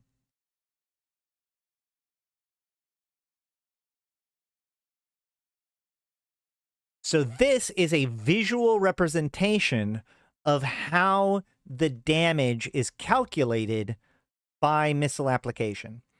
So this sphere represents 100% of the missile damage. If you look up the missile damage, if that sphere is completely full, that's how much damage you do. The amount of damage that you end up doing in practice is the amount of this sphere that is covered up by the enemy ship. So the faster they go, the more their ship is moved outside of the sphere based on its explosive, the faster it goes compared to the explosion velocity, the more it's moved outside of the center of the sphere. So there's part of it that is not being hit at all, in this case with this fast ship. So only this half, this ship is maybe a quarter of the explosion total, and only half of this rifter is in the explosion. So this rifter is only going to take an eighth of the potential damage available to them. Whereas this one, 100, it's not going fast enough to mitigate any of the damage, but the explosion of the missile is bigger than the ship. So let's say that this is going to do 80% of the damage, because 80% of the explosion is covered by the ship's signature radius. Yes. So this is all to calculate raw damage. Once the raw damage is calculated, then the target's resistances are applied to figure out what the actual damage that's dealt is. That is correct. Now, one of the big advantages of missile systems over a lot of turrets, even projectile turrets, which we talked about as being very flexible in the fact that they can choose their damage type, even the ones that can choose their damage type, you can see it's a mix of damage type. A lot of them is kinetic and something, right? Whereas missiles are pure selectable damage, right? If you use, and the pro tip, just like with the crystals, with missiles, the key is the tip of the missile. So if we go to here, we can see there's Inferno has a red tip that does thermal damage. Molnir is blue tipped. It does EM damage. Nova is yellow tipped. It does explosive damage. And Scourge is green tipped. It does kinetic damage. And this is true across the board for all weapons, for all the missile systems. If a missile does EM damage, it's going to be Molnir. And that does pure that one damage system. So this is why, as a missile, you have lower potential damage. You can't crit. You can't, and it usually has slightly lower numbers overall. And also turrets can do up to 150% damage even when it's not critting, right? So turrets have the higher maximum potential, but missiles can choose their damage type so they can better dial in to do exactly the correct amount of damage or the correct type of damage for their opponent's weakness. But also, it basically guarantees at least some damage based on, you know, like this Rifter that we saw. This Rifter is going fast enough and is close enough that if we had a turret, chances are we would just be missing this Rifter. But because I'm hitting with a missile, I may only be doing 1/8 of the damage, but I'm at least doing some damage. So there's guaranteed damage for a missile as long as it makes it to the target. And you can better predict how much damage you're going to do based on your target's velocity and explosion radius and your missile velocity and explosion radius.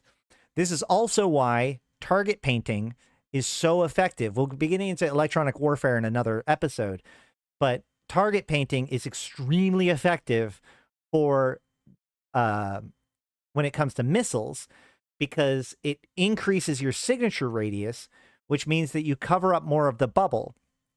But here's the fun thing about this, okay? Check this out. So we said, okay, this thing's only a quarter of the explosion, and it's only showing half of it, right? Which means that it's only taking 1/8 of the damage.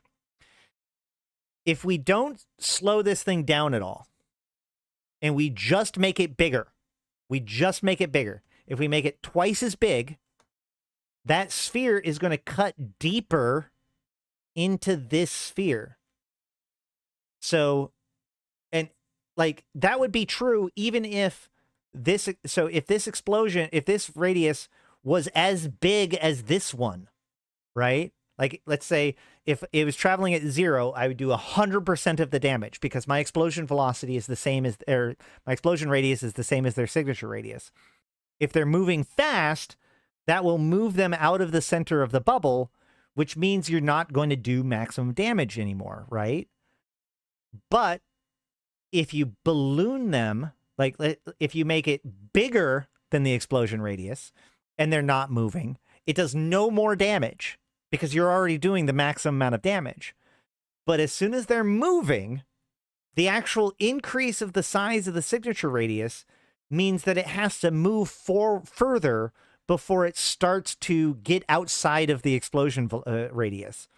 So target painting for missiles are almost always improved damage, even if the ship's signature radius is already over, because it isn't very efficient about it, but it does compensate for speed. Whereas a web, which slows them down, will keep them in the explosion, but if you're moving 0 and you're moving, or if you're moving half the explosion velocity, it's the exact same, right? There's a certain threshold where if you slow them down enough, slowing them down further, if you slow down, you can see this ship moved. It's not going 0, the one on the left. It's not going 0. But if you webbed this ship, it would not improve your damage at all.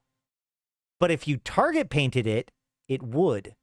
So target painting is more effective when it comes to missile systems.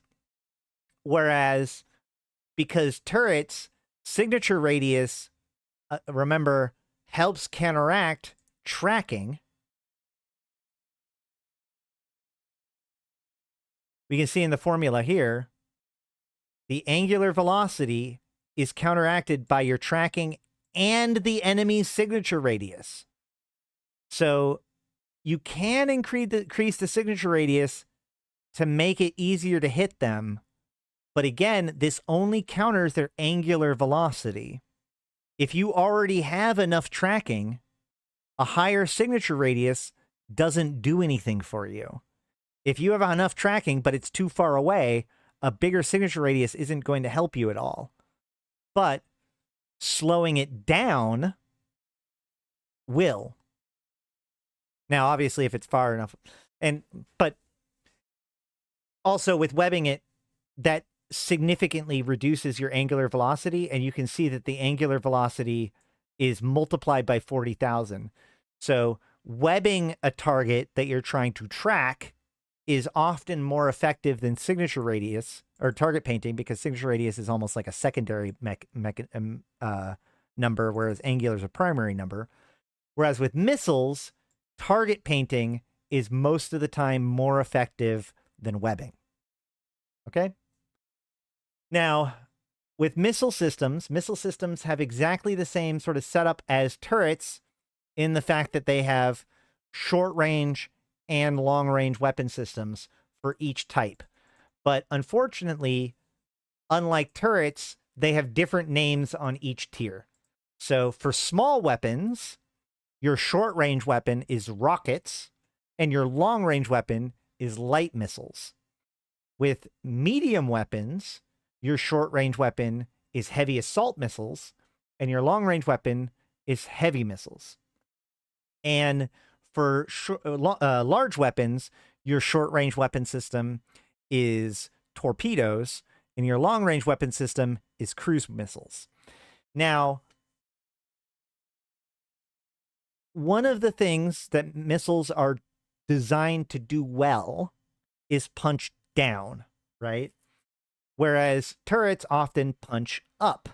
So while turrets have advantages like wrecking shots and Triglavian turrets that ramp up to insane damage if you can keep shooting them, that allows them to punch up to bigger targets far more effectively. If the target is big and easy to hit, turrets really, really excel. Whereas if they're small and agile, they have a harder time punching down often. Missiles already can punch down easier because they will at least apply some damage, but they have a special weapon system that is specifically designed for this, and that is called the rapid missiles. Okay, you've got rapid lights, rapid heavies, and rapid torpedoes. So for each size, except for capital, what it does is it fires for every weapon system, medium, large, and extra large, except for, for medium and large weapon systems, it fires one size category smaller, the long range weapon system, right? So for small weapons, rockets are the high damage, short range, whereas light missiles are the long range, low damage, right? So light missiles are already kind of seen as being a low damage weapon system. However, for medium, there's a medium weapon system called the Rapid Light Missile Launcher, okay, where the normal light missile launcher fires once every 12 seconds before skills, whereas the rapid launcher fires once every 6 seconds before skills. So the rapid missile launcher is firing the light missiles twice as fast as the normal version. This is incredibly powerful because remember, the stats of the missile, the stats for what controls missile launching is on the weapons, is on the ammo itself. So by firing light missiles, you are literally firing a small weapon system off of a medium platform. But because you're shooting it faster, you're doing medium weapon system damage with a light weapon system. So this thing's going to apply to frigates really, really well. It's going to apply to frigates as if you were firing a frigate weapon at them. But because it's firing it twice as fast, it's going to do the damage of a cruiser. That's what makes rapids so strong. Now, the caveat to that is that rapid missile systems have excessively long reload times. You can see here, the Rapid Light Missile Launcher has a 3 times reload speed. It takes 3 times as long. It takes 35 seconds unskilled to reload a rapid light missile launcher, where it only takes 10 seconds to reload a light missile launcher. And the amount of charges, it holds less than half of the number of missiles that a normal light missile launcher has. So the point of this is that it's going to do a giant burst of damage that applies very well because it's light missiles instead of heavy missiles, but it runs out quickly, and when it does, it has a long reload time. So the rule of thumb that I use is that if in your engagement you have to reload, you've already lost all of the advantage of a rapid light missile system. This is why, like, a rapid light caracal, for example, is very touch and go in the Abyss, right? Because Abyss has a lot of stuff about time. If you go into each fight with a full clip and you kill it by the time that you've run out of the clip, then you have made up, you've done it faster than you could have otherwise. But if you have to reload, you lose all of that advantage, and you might as well just be using heavy missile systems at that point, pretty much. Unless you're like, there are certain things, like there's application issues or whatever, but rapid lights take a very long time. Rapid lights, rapid heavies, and such take a very long time to reload. So it's very much about bursty kind of warfare. Whereas,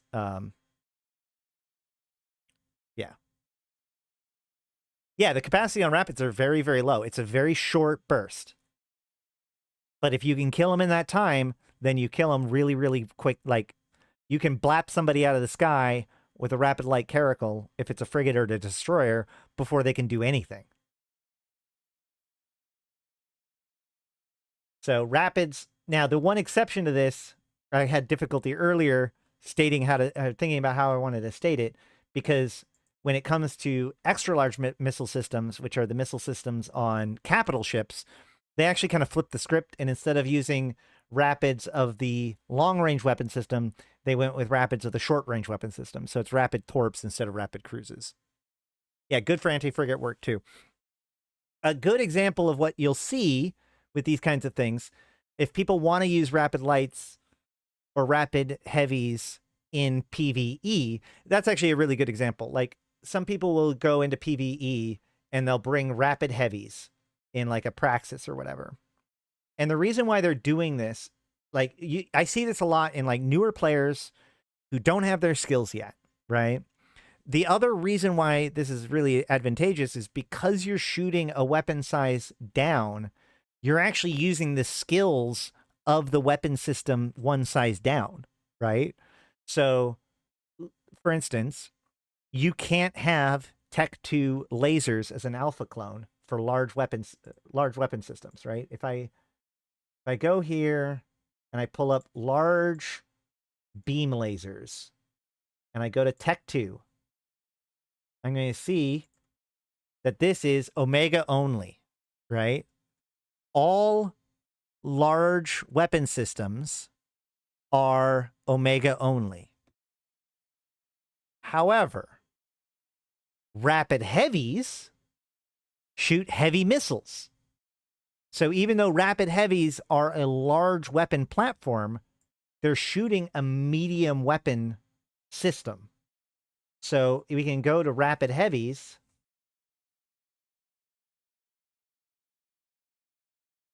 And we can see that this one's alpha friendly.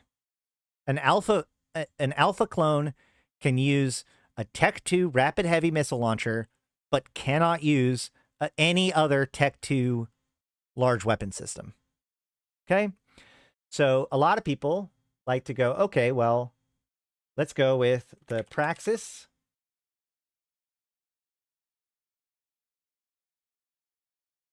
Now, the reason why we want the Praxis, I'm a brand new alpha pilot, right?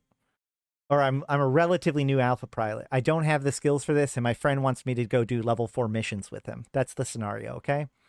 The Praxis is really useful because the Praxis doesn't require any skills to fly.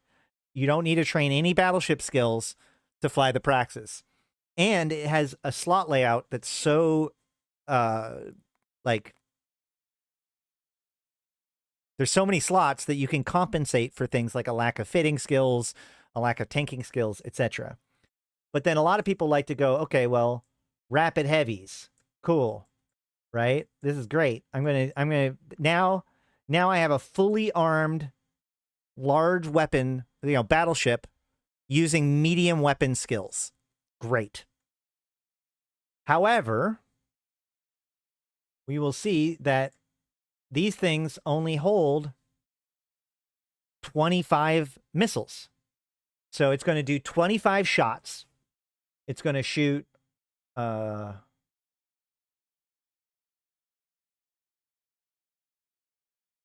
once every 3.5, 4 seconds. So it's going to shoot for maybe 100 seconds, and then it caps out, right? And then I have to reload the whole thing.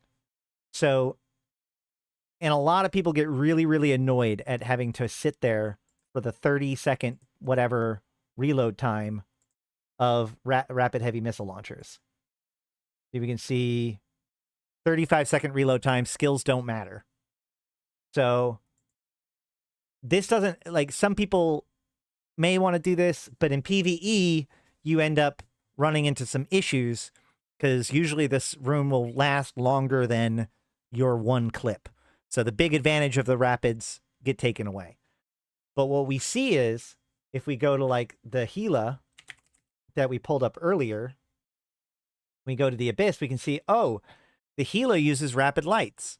But I was just told that rapid lights aren't good for the Abyss because you'll probably have to reload in the middle of the room. That's because this doesn't rely on the missile systems. The missile systems are only the secondary missiles, weapon systems. If we look over here, we can see that our primary weapon system is actually drones, right? Even without putting a missile in the missile system, I'm already doing 586 DPS. If I put in the missiles, I only do 768. So the missiles are doing 182 DPS, but the drones are doing 586 DPS. You can do the same thing with the Praxis. The Praxis is also bonus for drones. So in those environments in which you also have drones to use, you can use the drones to kind of compensate for when your rapids are on cooldown and use the rapids to burst down key targets within the waves instead of just burning them all over the place.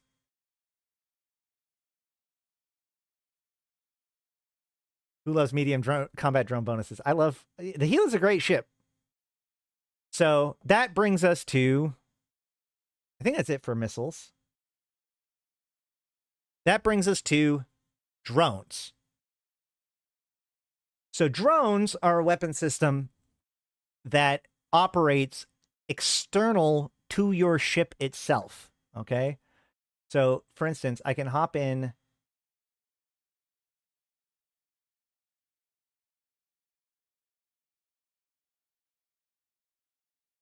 So, for instance, I've hopped into this Algos, right? The Algos is a drone-focused ship. And if I undock...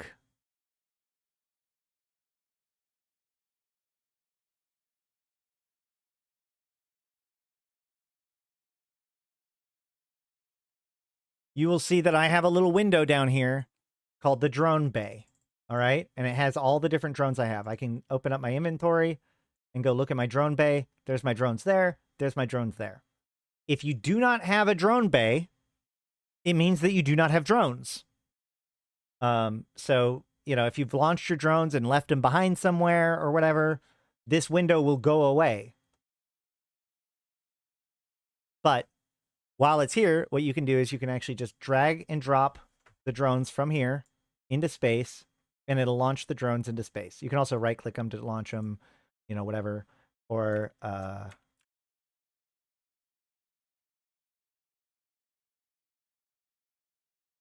yeah, Shift F. Yeah, Shift F will launch your drones as well. So once your drones are in space, they operate independent of you.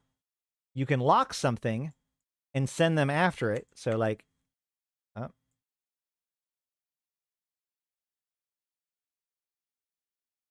Now I can hit, if I hit F or tried to get them to engage it, they would go and attack this thing, and of course this tower will just kill me. But to show it off, I can also right click and say guard. No? Oh yeah, I can't because I'm not in a group. Never mind. All right, well, I could theoretically send these drones out to go fight something, and they have to travel from me to the enemy target where they then shoot. This means two things. One, travel time for drones are really, really important. If the drones are slow, then it takes a long time for them to get to the target. You're waiting a long time before you start getting damage on the target, right? If they have to travel 60 kilometers, that can be a long burn, especially for heavier drones. But the other thing is that they are independent creatures. You can see that they have their own health bars. I wonder if they'll let me do this. So, like, I can select my drone, and I can assign my drones to attack my own drone, and there they go. They start attacking it, right? And I can see, oh, look, my drone's actually taking damage.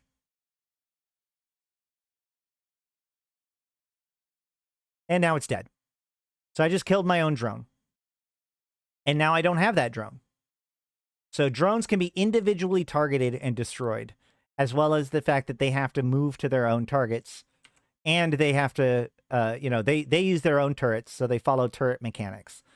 So they can also miss. Okay, I'm going to stop killing my own drones now.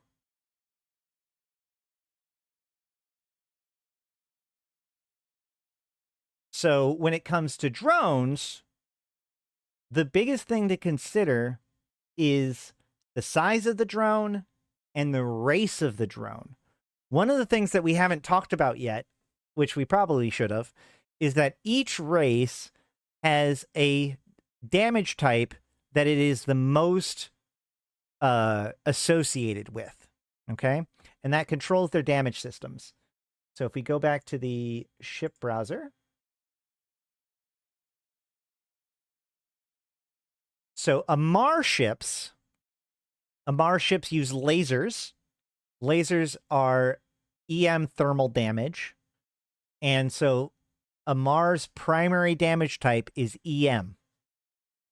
Caldari uses hybrid turrets and missile systems. Now, missile systems are extremely flexible, as we talked about. Hybrids are kinetic thermal. So Caldari are kinetically aligned. And Caldari and Mim and Galente both share the use of hybrid weapons. Both Galente and Caldari, they come from the same solar system. They have a lot in common. One of those things in common is they use the same turrets. They both use hybrid turret systems. So hybrid turrets are kinetic and thermal. So one of the two gets kinetic and the other one gets thermal. Now, Caldari use missile systems as their secondary weapon system, where the Galente use drones as their secondary weapon system. And so there's a weird quirk that gets manifested in Caldari ships, where there's different kinds of bonuses, right? So like this one right here increases the ship's rate of fire. Now, obviously, a rate of fire is also a damage increase, right? Like if you're shooting more often, you're going to do more damage over time. So this is just a straight damage increase, and it doesn't matter what kind of missile I'm firing to make that true. It does mean I may run out of missiles more often, and I have to reload more often. But yeah. Whereas if I look at if we look at the Osprey Navy issue, this thing has a bonus to damage. When a Caldari ship has a missile bonus to missile damage almost every single time. I think there are a couple of exceptions, but it will be exclusively to kinetic damage. This is what's known as being kinetic locked. Okay? So like the Osprey Navy issue could theoretically use any missile that they want to, but they give up this 125% additional bonus if you have Caldari Cruiser to 5 to missile damage. So they cut their damage in half, by more than half, by using any other weapon missile system besides kinetic. So this is when we say that this ship is kinetic locked. Okay. So because Caldari ships can be kinetic locked, they are kinetic focused, which means that, of course, the Gallente are thermal focused. And that leaves the Minmatar with explosive focused.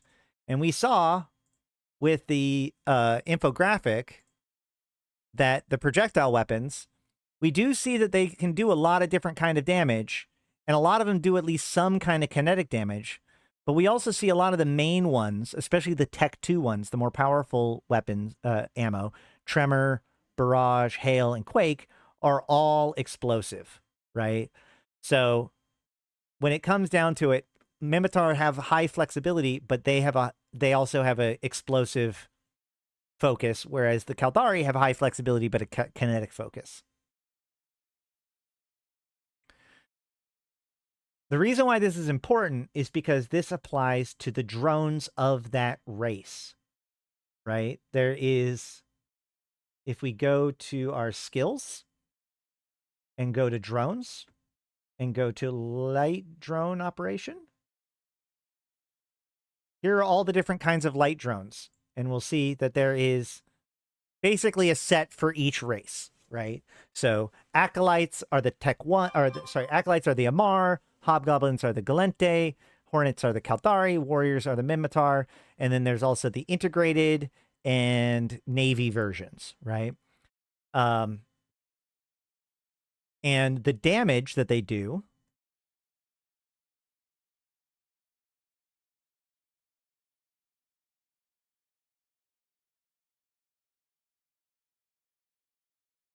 oh no, that's resistance.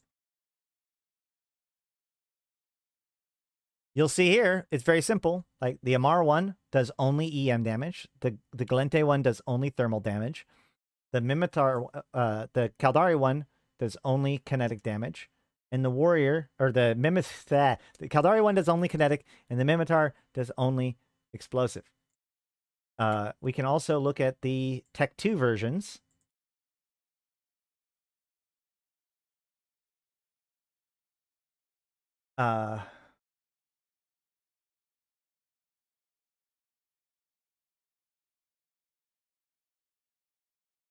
And then we'll see that the damages are spread out the same way. Now, these may appear to all do the same damage. So it's like, oh, well, if my only consideration is the correct damage type, then that's fine.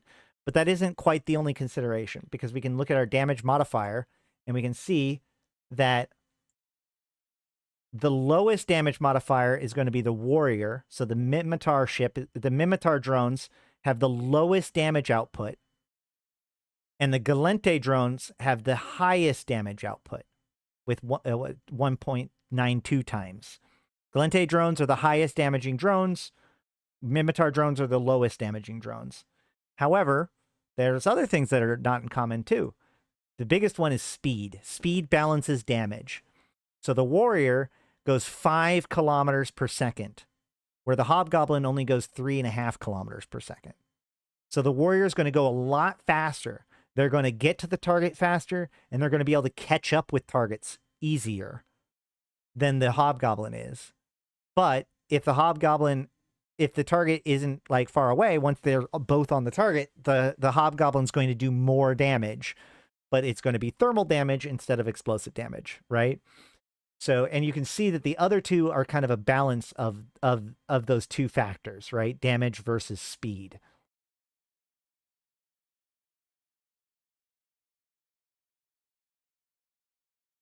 The other thing to take into consideration is especially like the type of tank it has, right? Because remember, drones have to fight. You know, they can take damage. So while Gallente and Amar ships, drones are more armor focused, Caldari and Minmatar drones are more shield focused, with Caldari drones being the tankiest of all of the different drones, because shields regenerate automatically, armor doesn't. Therefore, the armor drones cannot regenerate hit points, at least in their main pool. The shield ones can, but the Minmatar drones are much flimsier than Caldari drones. So Caldari drones are the tankiest of the drones. So Gallente drones are the highest damage dealing drone. The Caldari drones are the tankiest of the drones. The Mimitar drones are the fastest of the drones. And the Amar drones do EM damage, which may not sound like that impressive at the thing, but especially when we get into the tanking of the game, like in the next episode, you're going to see that it having the advantage of firing pure EM damage can be very, very powerful. A big key to note is that most ships, and I think all Tech 1 ships, that's not a Tech 1 ship, all Tech 1 ships have a natural resistance of 0 on their shields. So if they put all of their tank in their shields and you're doing EM damage, you're going to cut through them like butter. But again, that goes into the tanking side of things, which we'll talk about next time. So drones they use the same rules as turrets. This also means that like there's a lot of weird things. Like if you make your drones go too fast, they can actually out-track themselves. Another thing to take into consideration is that drones, even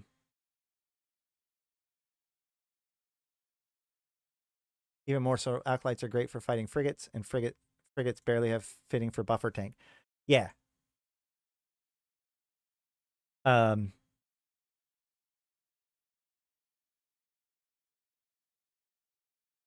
What was I looking for?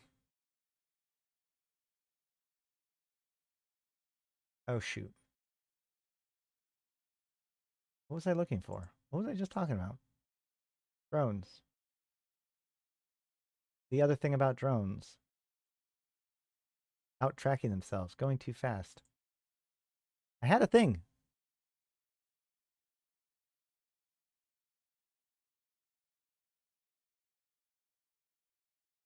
Well, either way. So the other... wow, my brain just fell out of my brain. My brain just fell out of my head, I mean. So, yeah, they do have tracking and optimal and all that sort of stuff. Although that doesn't really factor in too often. One thing that does factor in, though, is its bandwidth. Now, drones are super flexible because you can decide in the moment what you want to deploy, right? So I have these turrets on me. This is what I use for turrets. It's the only thing that I can use. The only thing I can do to change it is to change what ammo I'm using, right? Whereas with drones, you can see I actually have... I killed some of my warriors.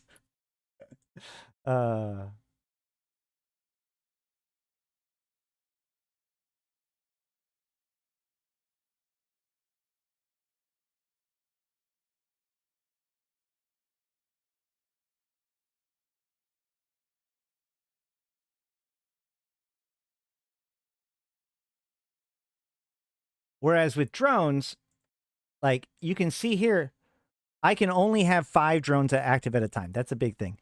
If you have drone skills up to 5, you can have 5 drones active at a time. If you're going to use drones, I recommend training your drone skill up to 5 so you can make sure to launch all 5 of your drones at the same time. However,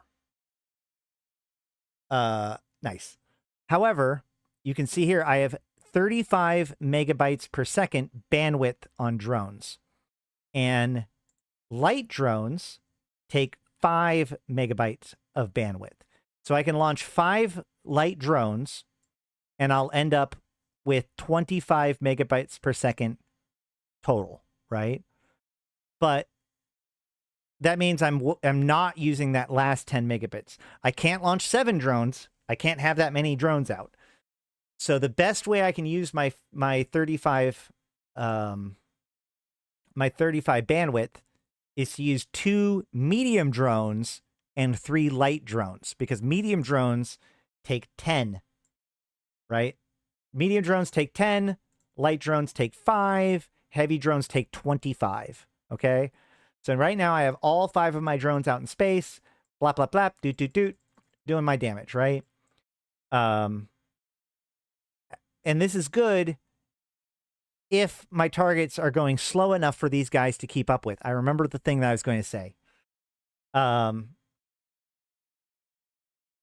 However, if the target is super fast, like going 4+ K a second, I can actually pull in these drones and put out my warriors. And now I've got an entirely different damage profile. I'm now doing explosive damage. These guys can go faster. I can hit things that the medium drones weren't able to hit. So by carrying multiple flights of drones, you can actually, you know, change your engagement profile on the fly, which a lot of other weapon systems simply cannot do. Amar ships generally have a larger drone bay than bandwidth, so they're really good at having multiple flights of drones. And of course, Guris's ships have the advantage of having super powerful drones like the Gila that generally deploy only 2 of them, but they can usually carry 8 or so of the drones in their cargo bay, which means they can hold 4 or so flights of drones, which means you can have options. If somebody kills some or you leave some behind, you've still got spares. It's very useful. Now, but Ash, you might say, especially with this Algos with a drone speed bonus, this Hammerhead already goes, it doesn't say. This drone is going 3,150 meters per second. That's 3K a second. Like, only the fastest ships in the game are going to outpace that. It should be fine, right? But here's the problem. As I said before, the drones still have to track, and they have to be careful about like how they fire. So they have a micro warp drive, right? Drones have a micro warp drive. And they have normal propulsion. So like right now, they're floating around. They're going relatively slowly, right? Gosh, I'm going to get killed, aren't I? If I target one of these and I send my drones out, you can see that they speed up, right?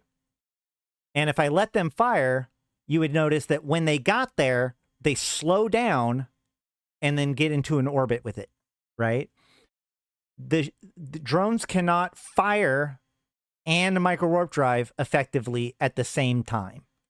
So what drones have to do is, they catch up and then they drop their micro warp drive so they can shoot like once, and then the enemy gets out of range again, which means it has to kick back on its micro warp drive and chase again.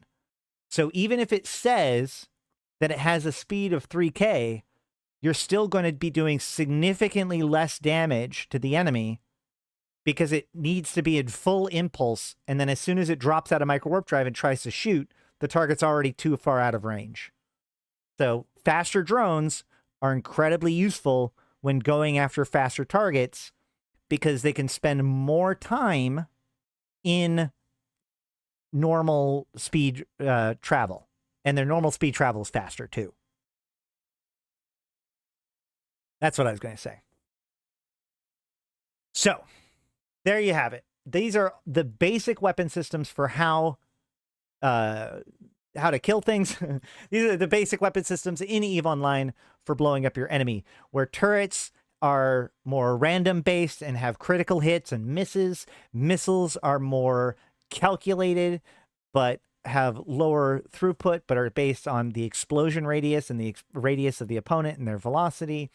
Drones are like turrets that move, that you can control independently, but also can be attacked independently. On top of that, there are several weapon systems that are considered to be pretty much special snowflakes. And those are smart bombs, photon projectors, and breacher pods. Now, we talked about how Triglavian turrets are special. Entropic disintegrators are a special turret, but they still operate like turrets, just without fall off. With all of these other ones, they operate very differently, either using their own mechanics or combination of turret and missile mechanics.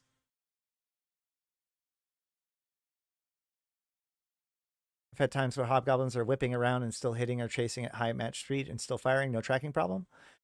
Yeah, but like, you can get lucky, but I've seen plenty of times where, like, oh, my thing goes 3K, the enemy goes 2.5K, but I'm still like, it's going to be 10 seconds or so in between each shot. Any rate, okay, so first, smart bombs.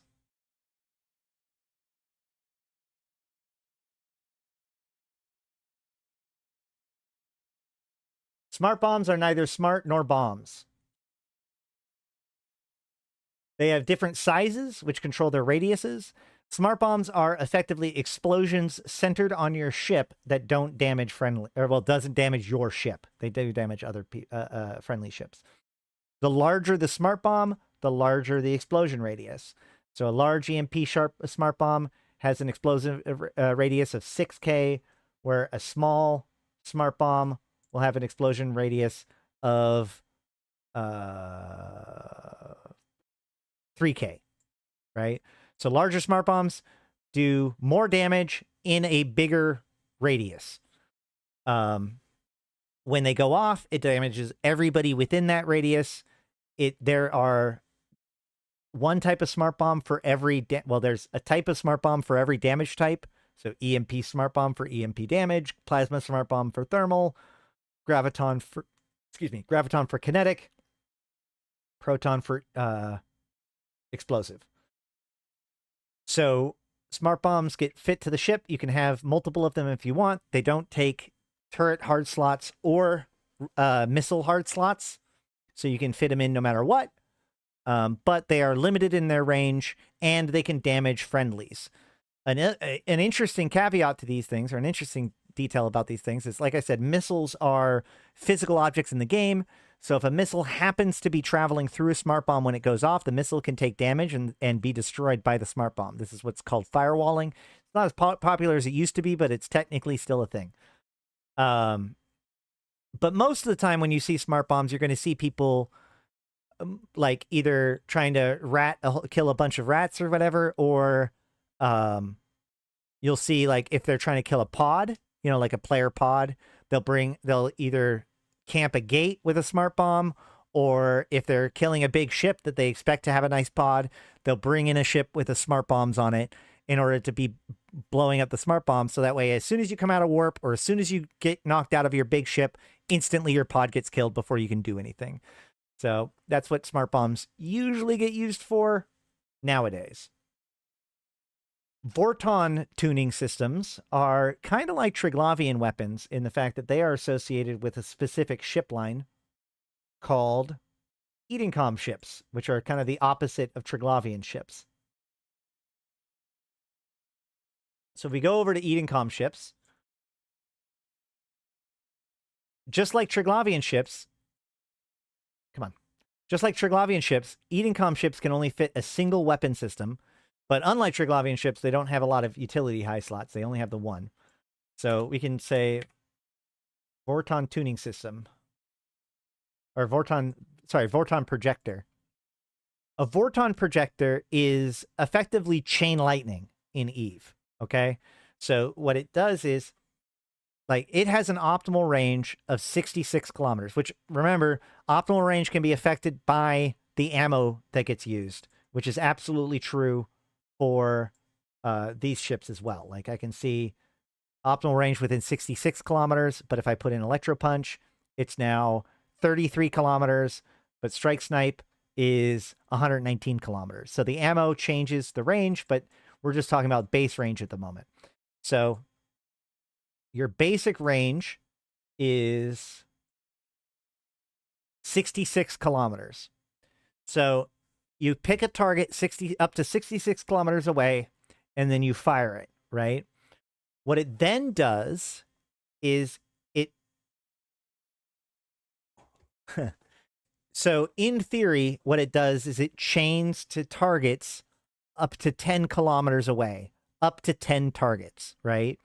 So as long as there's a target within 10 kilometers of the target you hit, it'll jump to that one, and then the next one, and then the next one. In practice, I personally believe that what happens is basically you hit it and it chains to up to 10 things within 10 kilometers of that thing that's chained. I don't know how effective it is at chaining. Hold on.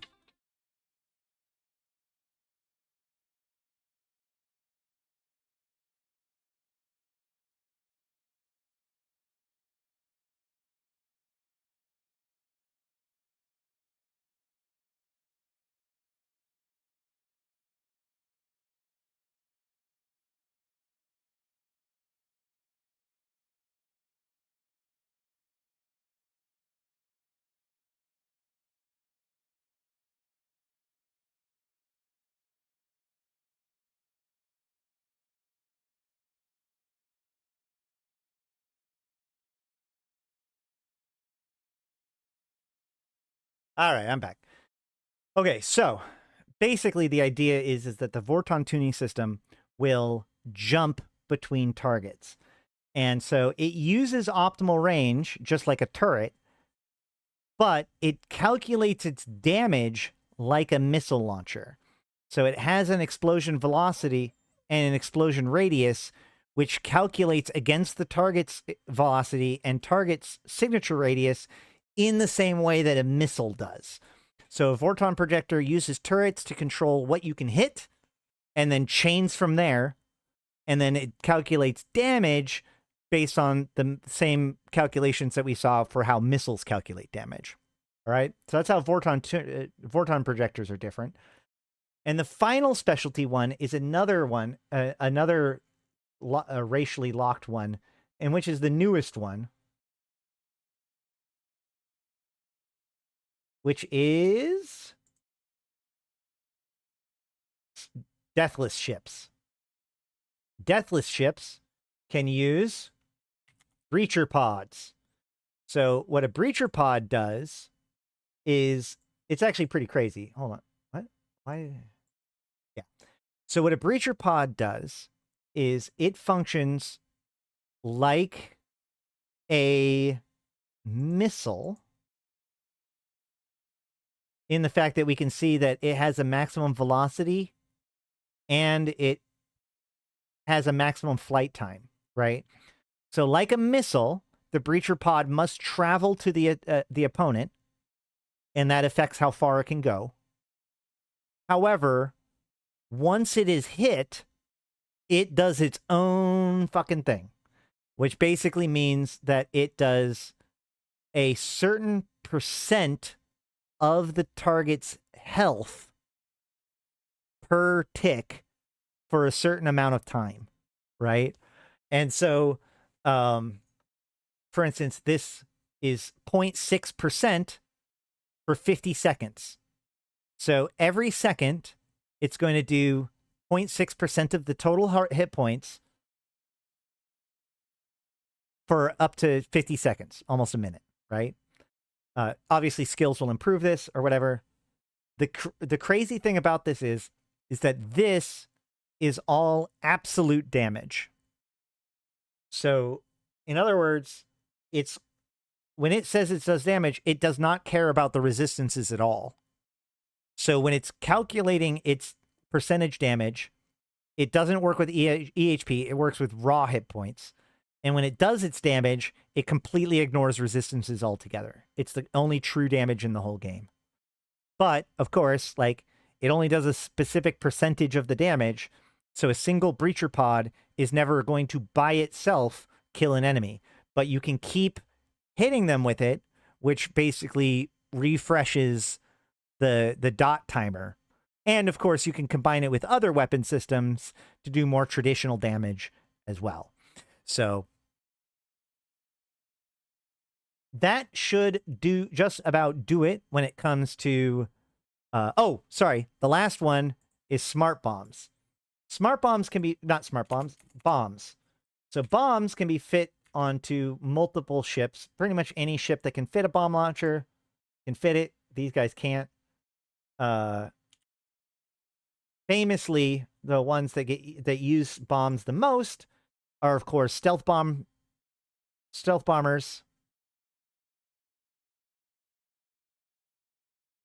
So you can see can fit, covert ops, cloaking device, covert sinusoidal field generator, and bomb launcher. Are stealth bombers the only ship type that can use bombs? Something tells me that's true. I think that's true. Yeah, may only be equipped as stealth bombers. So yeah, this is a specialty ship item too. So the way that bombs work is it, like a missile, shoots a physical projectile, but it's a lot different than that in the fact that it travels for a specific amount of time, and then at the end of that travel, it doesn't matter if it hits something while it's traveling, it just goes straight forward for its travel time, and then at the end of its travel time, it just blows up right there and does an AoE. So it's a projected AoE damage, right? So we can see here the flight time, maximum velocity 2500, maximum flight time 12 seconds. So it goes what, 50? I think it's 50 kilometers or 60 kilometers. 2500 times 12. Sorry, 30 kilometers. So basically, when a stealth bomber launches a bomb, that bomb will go straight forward at 2,500 meters per second for 30 kilometers and then blow up. And then when it blows up, it's going to take an area of effect of 15 kilometers and deal damage to everything inside of it based on their signature radius versus its signature radius. So the smaller the target, just like a missile. Just like a missile. The smaller the target, the less of the damage available will get poured into it. Unlike a missile, a bomb will hit everything within its radius when it goes off. Now, no, I don't think bombs detonate if they hit an object.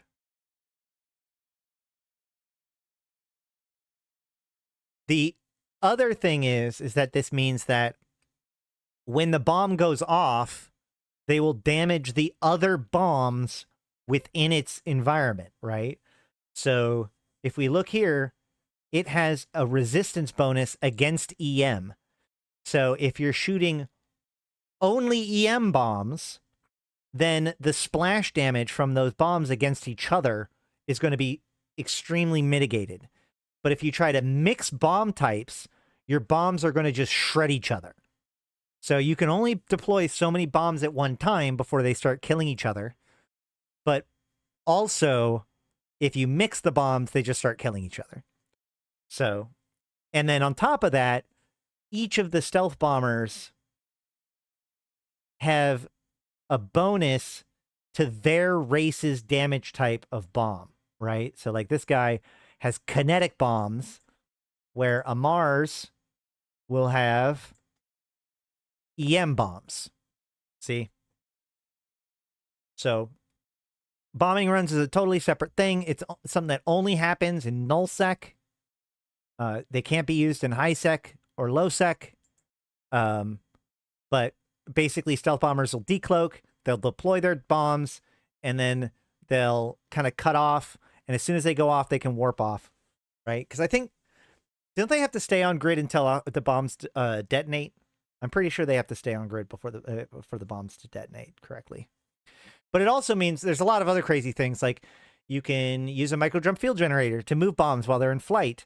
You can have your stealth bombers be going so fast that you accidentally bomb yourself. It's pretty funny. But yeah, I think that that's all of the major weapon systems in EVE. We will be, next week, we will be going over tank, defenses, shields, armor, hull. What's the difference? Who uses them? What the advantages are. If I did miss anything, please comment down below, and like, comment, and subscribe if you like this whole thing, because this is all about helping people out with understanding EVE Online one step at a time. Today was about weapon systems, and I hope that you all learned something today. Even the most experienced player probably gleaned some sort of nugget of wisdom out of today. If you did, please make sure to like the video and share these videos with your friends. What I'm trying to make here is as concise as possible. but thorough as possible educations of how things work. Yes, bombs also work in Potchman and wormhole space. That's also nullsec. But I didn't say sovnull. I said nullsec. Ah, see, technically correct. Best kind of correct. But until next time, I have been Ashtarothi.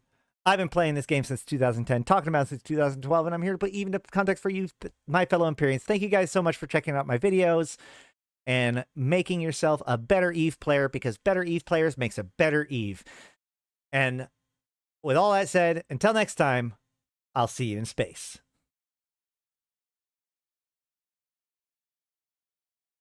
All right. Whew. Okay. That is all I had planned for today. I will say, for those of you who are doing EVE Galaxy Conquest, I kind of want to do more of a focus on it, but I can tell you that the Thunderchild plus Bear and Santa Mona is really fucking good. Really, really good. Good night, Gary. Have a good one. Thank you guys for coming. I appreciate it. Next week, we'll be going over the timeline. I don't know when during the week they're going to come out with that. And I'm going to edit my previous video with the stuff that we recorded today, as well as edit this video. So hopefully this weekend, I'm going to put out the first episode, and then next weekend we'll put out the second episode. Yeah, but I really appreciate you guys coming in. It's been, you know, every time I have to take like a big break, it's hard to kind of come back and get the audience back together. So all of you guys who are still here, I really do appreciate it. You guys are the awesome. And I hopefully will see you in Discord. I'll be on Discord for most of the day. So all that said, I am going to head out for the weekend. Hope to see you at the, just hope to see you around. I like you guys. 07.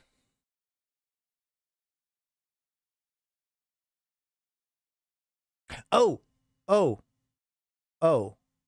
I'm going to say one more thing just for the people that are like super fancy.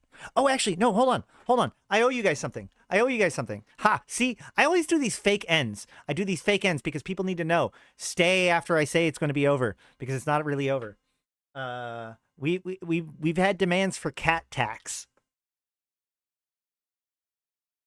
Uh-oh, now I can't find the cat. Let me go find the cat. We'll do the cat tax. Hold on. Oh, there she is.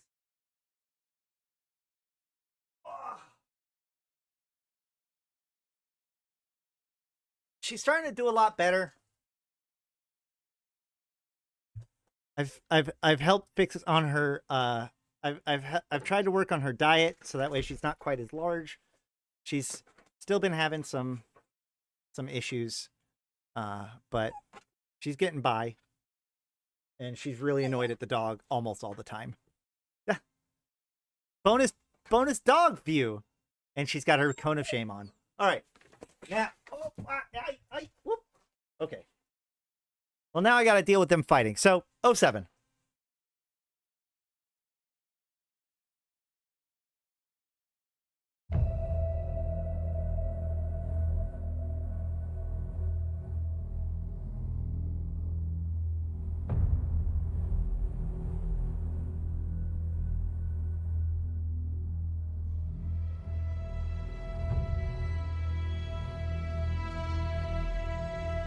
Bring on the wrecking machine.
City.